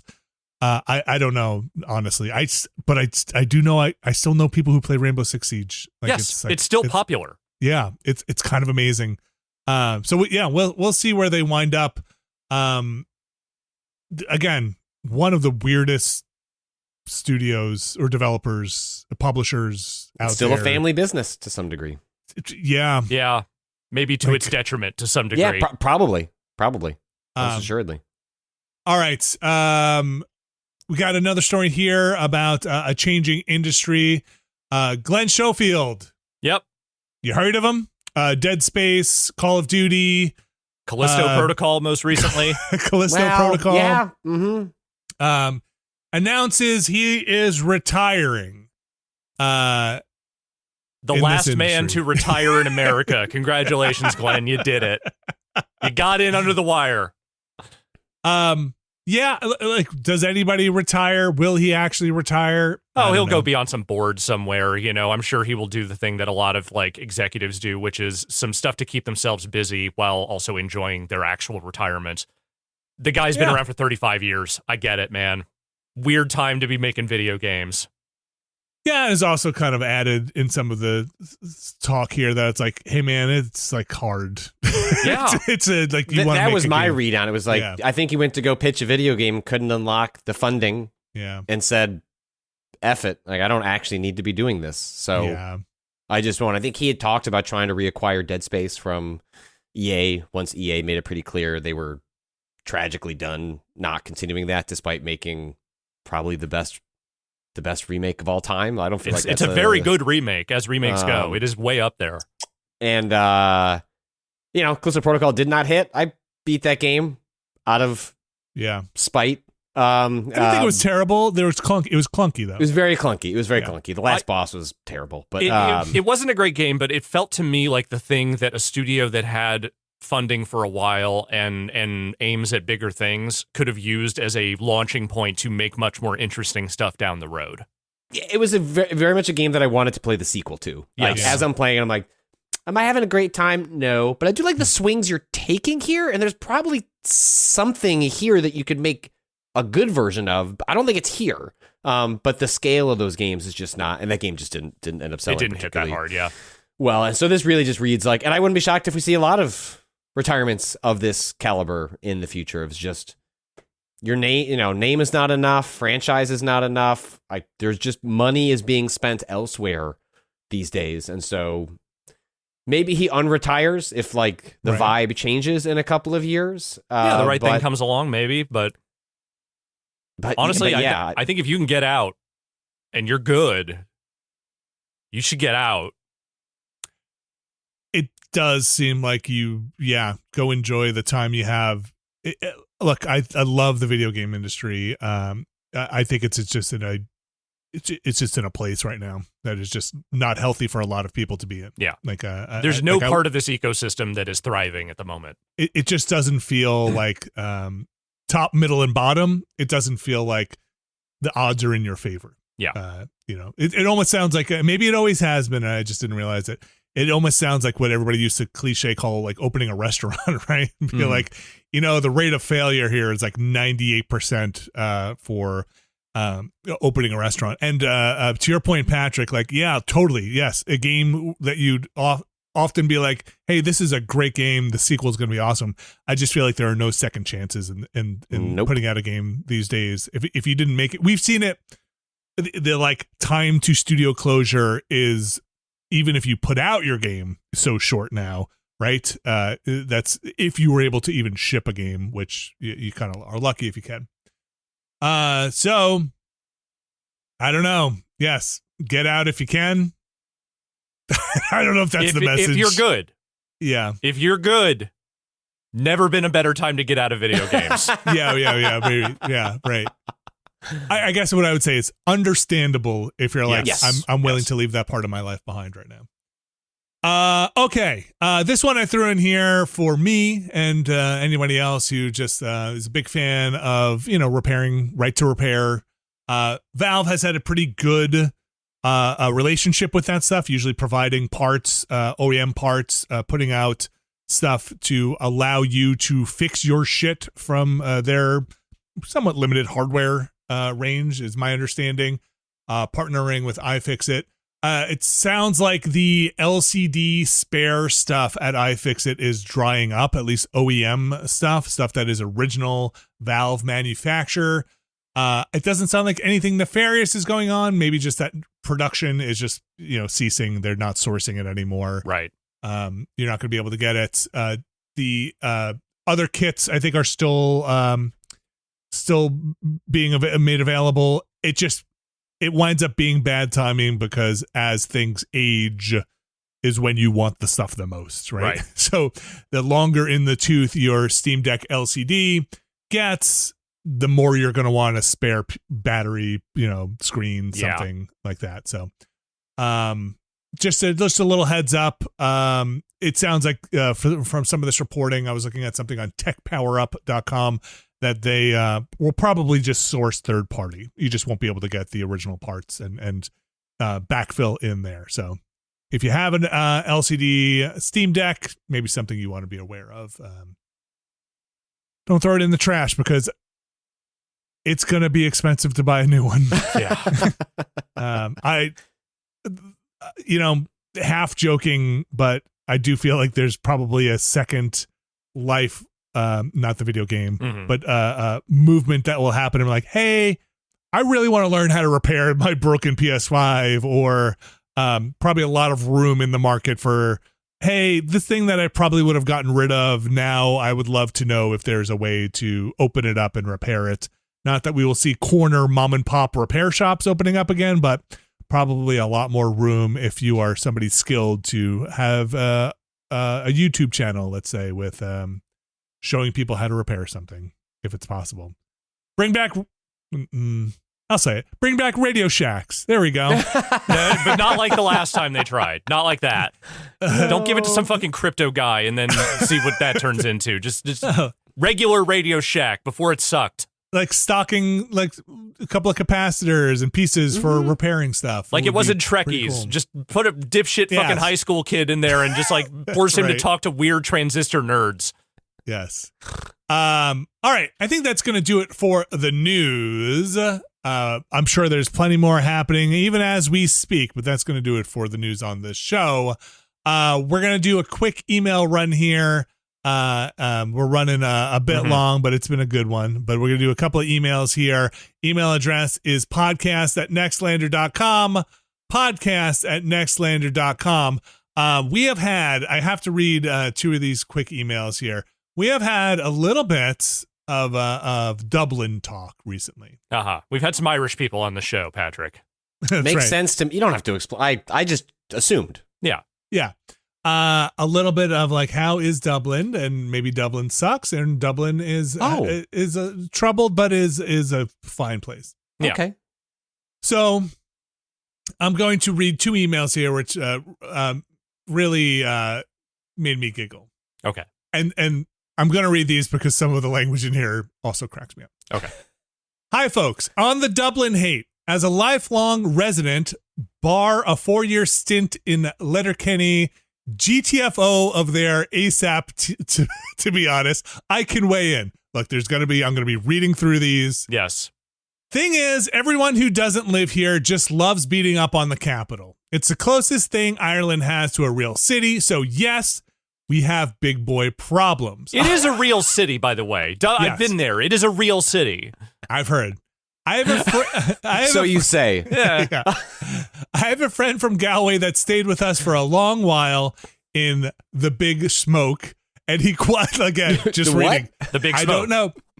And he quietly took me aside and quietly admitted, almost ashamed, Dublin is great. I genuinely love living here. I can be up a mountain in the middle of nowhere in 20 minutes and standing in the middle of a bustling city with all the amenities that it brings in the same amount of time.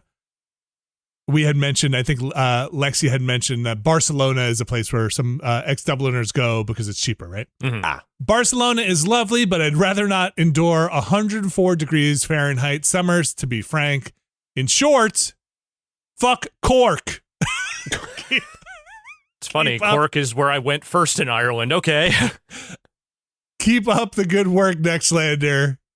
Yours. Now, I don't know how to pronounce his name, so I'm just going to go with Wavioli. Okay. That doesn't sound right. I got to be honest. I think it might be. Yeah. Just go Wavioli. Is that Irishist? I don't know how to. That could just be the username. Okay. The second email. This one comes from Shane. Born and raised in Dublin on the north side. The city is a shithole. There's nothing to do, and I believe it's at least 50% hotels and nothing else. We had a French co-worker come over, and we gave them a grand tour of the €1 million bike shed, the €1 million tiny security hut, and other gargantuan governmental over expenditures. Read up on the Children's Hospital. It's on track to become one of the most expensive buildings in the world, not because it's a good hospital. The South Side is somehow worse, though, despite being full of notions. I married a girl. This part. Look, I'm just gonna read through this part. Give it to me. I married a girl from Sallynoggin on the South Side and endured months of slagging for being from the North Side from her family until it was put to an end. The funny thing is, the noggin is the North Side of the South Side. Moved to Cavan after COVID. I don't know. Cavan after COVID. I don't know how to pronounce it. I'm sure I'm pronouncing a lot of this stuff wrong. Our lives changed in nearly zero ways, so we realized the city does nothing for us, and our monthly mortgage is nearly a quarter of what we paid in Dublin for a 1-bedroom apartment. We now have a 6-bedroom house. Wow. On a couple of acres. Anyway, fuck Dublin. Okay. I just want to say everywhere I went in Ireland when I went was great. Like Cork, the Dublin, everything in between. Loved it. Lovely country, top to bottom, I think.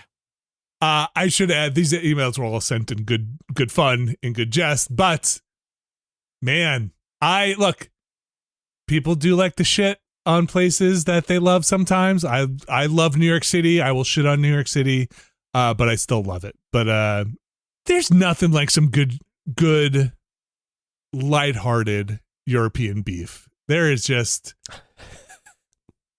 something so... Oh, they're haters. they've just been fighting with each other for so long. They are haters at a world historical level. And just connoisseurs of it. Yeah. Just really. It is a rich, textured distaste for one another. Like, there is centuries of just various arcane blood feuds that no one remembers the origins of, but everyone still deeply feels. Yes. It's amazing. Thank you for sending those in. I do have one quick question here, since Patrick, you are here. I'm gonna maybe we can just get this one quickly. Sure. This one comes from Max from Missouri. Longtime listener. I've got 2 young sons and cannot wait for them to be old enough to get into gaming. How old were your kids before you started to let them try to play? And what did that look like in terms of games? What platform, etc.? That's from Max from Missouri. Missouri. Patrick, since you're here, I picked this one. Do you have any advice for kids? What did it look like getting in? What was the on-ramp? I mean, part of it's tough because games have always been on in the background because like of my job, and I used to do a lot of gaming in my office, and then I didn't want to go back in there after like the family was asleep. It's like I spent all day in there. I don't want to go back in there. So I took down the TV that was in my office and moved the consoles out of there, moved everything into the family room area, and just invested in nice headphones. Like I'd rather be in this space out of where I am. So they've always seen video games. I say like weird that I mentioned jokingly earlier. Maybe it's because games have been always on and around. My kids just don't have a ton of interest in video games. Right, that's dad shit. Yeah, maybe it's just a natural consequence of like, oh, that's the thing dad does all the time, and so we're less interested. Maybe like.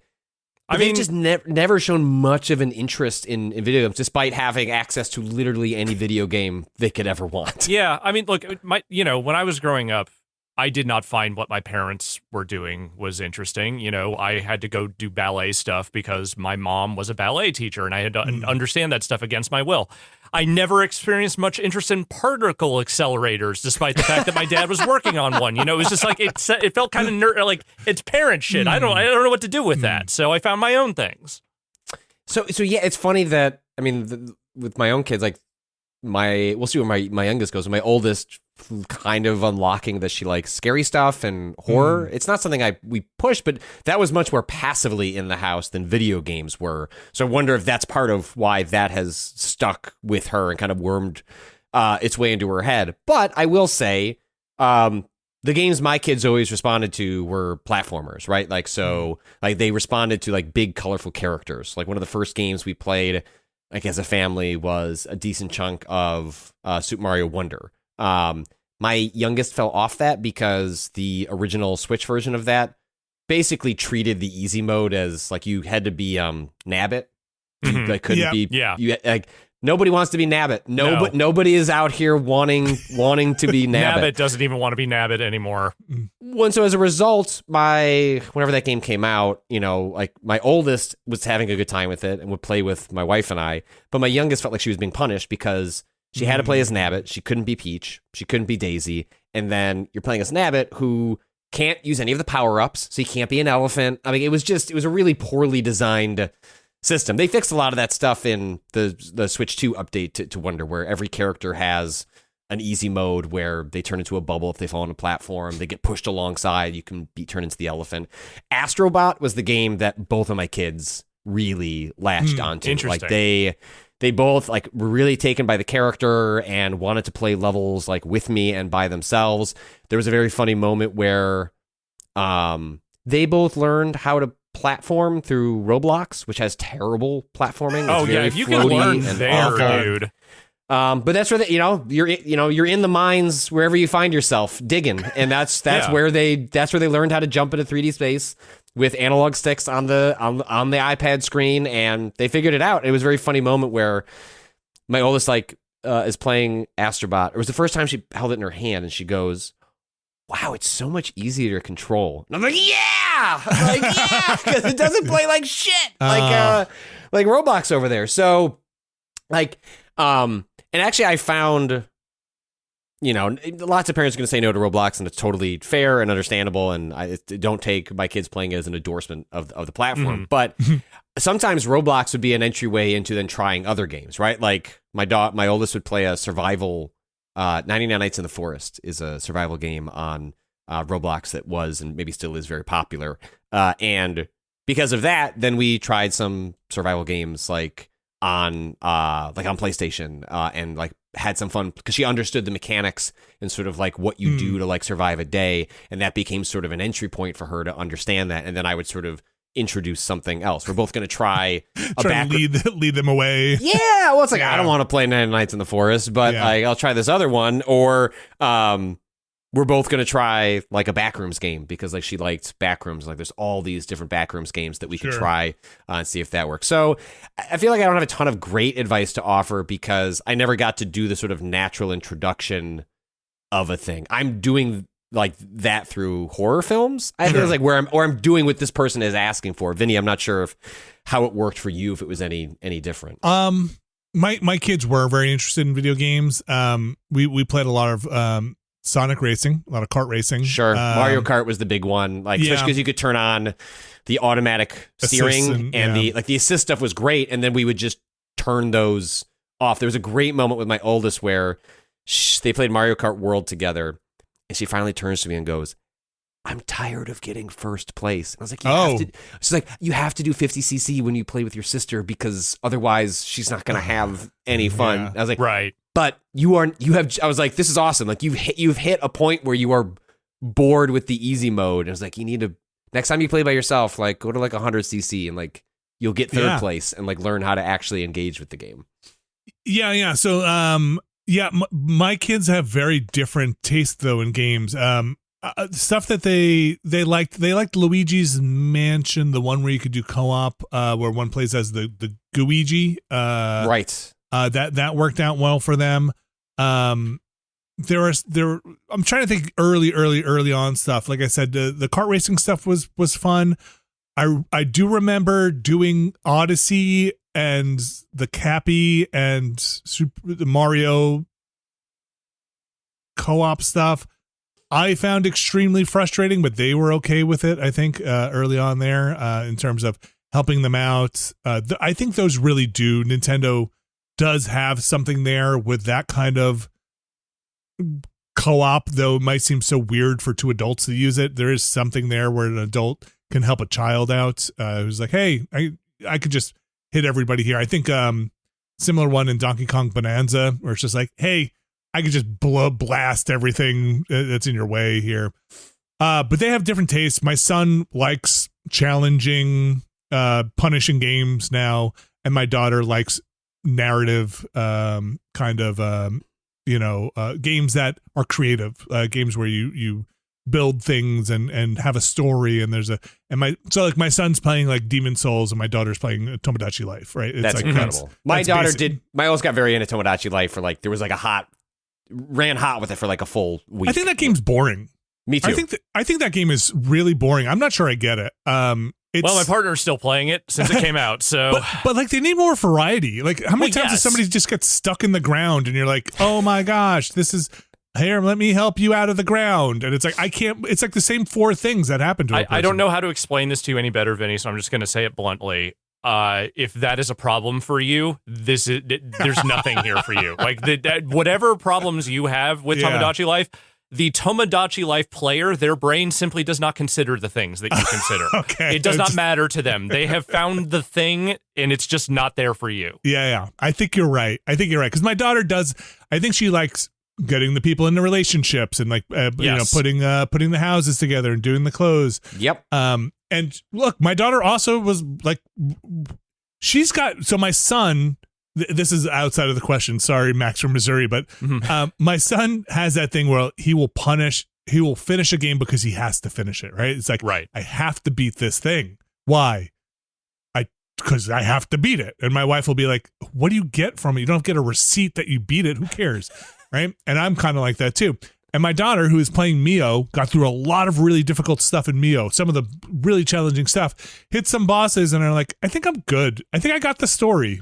I'm like, wait, what? She's like, no, I think I'm like pretty much I got what I need to get out of it. And my wife is over. And my wife is like, yeah, why would you keep playing it if you got what you need to get? And I'm like, what?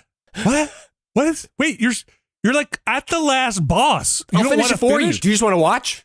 I was like, do you want to watch? I was like, give me the controller. She's like, I think I don't. What am I? I think I'm good. Like, just tell me what happens. I'll go. Honestly, I kinda respect That's healthy. that. That's healthy. Totally. In a way, I'm like, my wife is like, what is wrong with you? Why would she finish it if she's not enjoying it anymore? Because it's video games. We don't enjoy them. We finish them. Who's ever enjoyed a video game? We wear them like fucking fleshy badges of honor on our chest. Say, no, I beat this. It didn't matter if it was any good. I can claim it. You're supposed to type in /played and be embarrassed, but also be a little flex. It's like, yeah, no, I played this game for 6 years. I know it's terrible, right? But yeah, no, 6 years. So yeah, she is very much, and that's my wife's personality, where she has that, bless her, that willpower to just put something down and be like, I'm not enjoying this anymore. And I'm like, I stopped enjoying this 8 years ago. And I will still do the thing. Like, why do you do it? Why do you collect this thing? You said you hate collecting these G.I. Joes. Why do you do it? Because they're still making them. Can't stop. I can't stop. Can't stop. I can see it causes you pain every time you open a box and there's a new thing in it, and be like, help. It's the pain I want. Yeah. So, sadly, I do see some of that in my son. My daughter seems to be living a much healthier life, but every kid's different. I would say find the thing that, if you can find the thing that you can do with your kid that has some kind of assist co-op thing. Yes, that's probably the way to go. This is going longer than I intended, but just to go back to the Roblox stuff, my kids were Roblox curious. I have to be honest, I had an axe to grind. I wasn't coming into Roblox open-minded. So I said, let's do it. Everybody gets a Roblox account, including me. Let's all play. You two get an iPad. I'll be on the console. Tell me what we want to play on Roblox. Show me. Let's get in there. And we went in, and I probably steered them in a direction, but I was like, are you guys serious? This is garbage. Like, this is how you want to spend your... Nothing ruins a kid's interest like dad taking this kind of heavy hand with it. Like, you guys, and just be sitting there being like, look, I kind of get it. It's like a clicker. I get it. Like we were playing something we had to like pull weight around. It was some like workout thing. We're like, oh, first you're pulling turnips. That's the most you can pull. And then after a while you can pull cars, almost like a Katamari. Like, oh, and then like you get so strong, you pull this stuff. It's like, no, I kind of get it. Like it's like, this one, or disaster survivor thing where you're like, oh, there's a play that one. Yeah, you got to get to the roof. And I was like, I guess I get it. But like, you guys, we have every game ever made. Like, do you want to spend your time doing this? And eventually I think they were like, no, not really, because they weren't playing with their friends on there. They were playing with me. Right. So and then again, that ruins everything instantly. And I think I did ruin it. And not a terrible thing to ruin. I mean, and my kids like went from playing a ton of Roblox, and now it's like highly specific, right? It's for role play. Like it is, they go into a thing where they can play with a friend or as siblings, and it's like, okay, I'm gonna be the mom, you're gonna be the kid, and they're just playing house in like a space where they can pull up any piece of clothing or like car like imaginable. It is just a play sim for them, and that's broadly how they like the fever broke for them a while ago. Where I just noticed like, oh, you're just not using it nearly. So I just took a soft touch with it. Was like we put our limits on it. We don't spend money in there, and then eventually sort of figured my best path out of this is probably just to let it burn naturally. The one thing that got really Dress to Impress is like. That game, it was legitimately it was well made for what it was trying to accomplish, which is like a competitive dress up game. They had all sorts of really great like sort of IP integration, like when the Wicked movie came out, like all right, like you get to go be Glinda in there, and the monetization was not exploitative. There was a straight up there's a VIP section where you get access to other clothes. $10 one-time fee, you're done, you're in and you're out. And that's the one time where we allowed them to purchase something, because like that is actually that's how real video games work. They're exploitative too, but in a normal way. Right. Patrick, this speaks to my daughter and to me. Mm-hmm. My exposure to Dress to Impress. Yeah. My daughter and I sat Yes. and watched a bunch of lore videos for Dress to Impress. I didn't know there were lore videos. Oh. You've opened You up don't a know whole about new world that here. girl in the cage, like the Halloween thing where like you had to go. Oh yeah. Oh, Okay. there's like we just sat and we watched people commentating and Yep. doing lore videos, trying to piece, almost like Amazing Digital Circus. Like, what is going on? What is this mirror world? What happens to this? Where is this other person who's supposed to be in this? You think it's just a runway game? Oh no. I think you might like. It's like a little weird All right. kind of. Okay. I'm pretty sure it was Dressed to Impress. It's the one where like you're like weird faceless people who buy clothes and then do a runway show, right? Yeah. There's like, it was All weird. right. I'm gonna look into this. Lana, I think, is somebody who disappeared for a while in the game and then was maybe like trapped in like. I don't know what the No, fuck you Lana, people are talking 100%, about. 100%. Yes. I know Yeah. yeah. I'm Like looking was at in this like up. it was maybe in like hell or something. It was like You sound like you're in hell right now. I don't. The hell that is Roblox. Yeah. Yeah. Wait. Okay. All right. We'll have to go different podcasts. We'll have to. You check in on that. You message me when. I'll be back. Yeah. When you've gone down this road, it was enough to when this happens, when my kids come back with something, I'm like, all right, let's go check it out. Let's go. I need to know what Skibbity Toilet is. I need to know what Dress to Impress is. Let's go do some research on this. And usually that's enough to be like, my kids be like, okay, I think I'm clued in enough here. Yeah.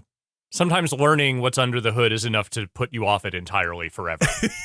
Or doing it with your Yeah, parents. being around your dad, again, instant turn off, instant done. Look, we both enjoy Amazing Digital Circus, and I was at some point lined up with her to be like, "Ooh, when's the last one coming out?" We watched the premiere of it on YouTube. We were both sitting there. I was kind of way into That's it. awesome.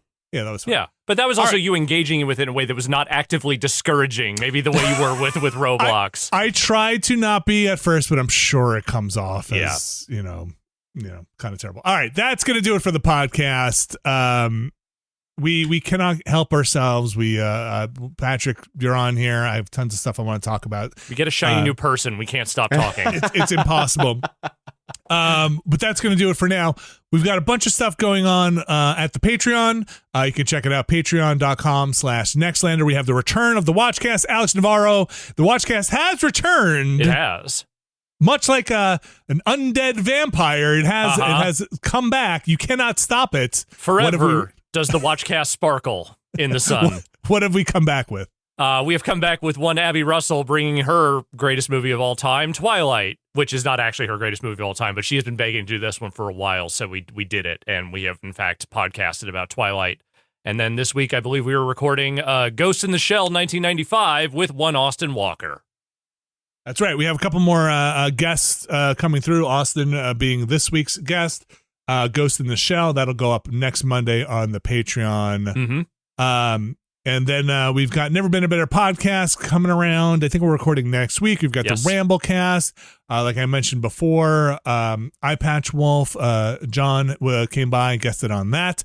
So you can check that out from this week.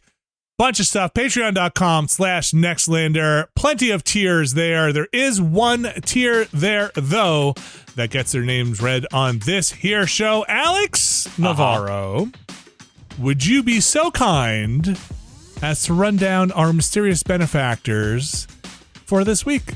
Because you've been so kind in stretching so that I can load up the spreadsheets, I will, in fact, do as you have asked. Our mysterious benefactors for this week are Roasted Mechanical Spider, Fix Your Heart or Die Happy Pride Vibes, Alpha Rhythm, Infelicitous Rips, David L., Kelly F., Brian Lucier, Skywarp, Jason Grimm, John Hubbard, Thordreen, Evan Cook, Jerry Lee, Sleepy Deirdre, Pugtato, Pup is my name, Hashtag Bunny Fiend, Jad Rita, Renee Tatro, Statics, Maybe Today's the Day It Happens, Brian Murphy, Randy Duax, Randy Alderson, Andrew Tiebkin, Alex Wu, It Me JP, Edward Chick, Steve Lynn, Matthew Herrig, David Campos, and Tyler Treese. Thanks to all our mysterious benefactors, and thanks to everyone who supported us. I just looked at my watch, and Patrick, before the show, he said, well, I don't have a hard out, but if it gets close to this time, I said, we nailed it. Literally on the dot. Oh, my gosh. Okay, well, Patrick, thank you so much for joining us. Where should folks go to find more of you? You can hear me yapping about video games over at Remap Radio. You can support us at remapradio.com/sign up. Download podcasts wherever podcasts are sold. And then Crossplay is my Parents Again Gaming newsletter over at crossplay.news, where this week I write extensively about the story we told at the top about taking my daughter to go see the Backrooms, and the increased annoyance I have that Netflix and other platforms are packaging up YouTube playlists. So YouTube shows are showing up on Netflix, Amazon Prime, Disney Plus, and other places. And we have a strict no YouTube on TV policy. And that's been broken by those shows showing up on Netflix. And I have a guide over at crossplay.news if you want to figure out which services will let you delist that from your children's accounts if you don't want that appearing on the TV. That's awesome. Where can people find that again? Crossplay.news. Awesome. Well, thanks, Patrick, so much. I really appreciate your extended time here. You're very generous.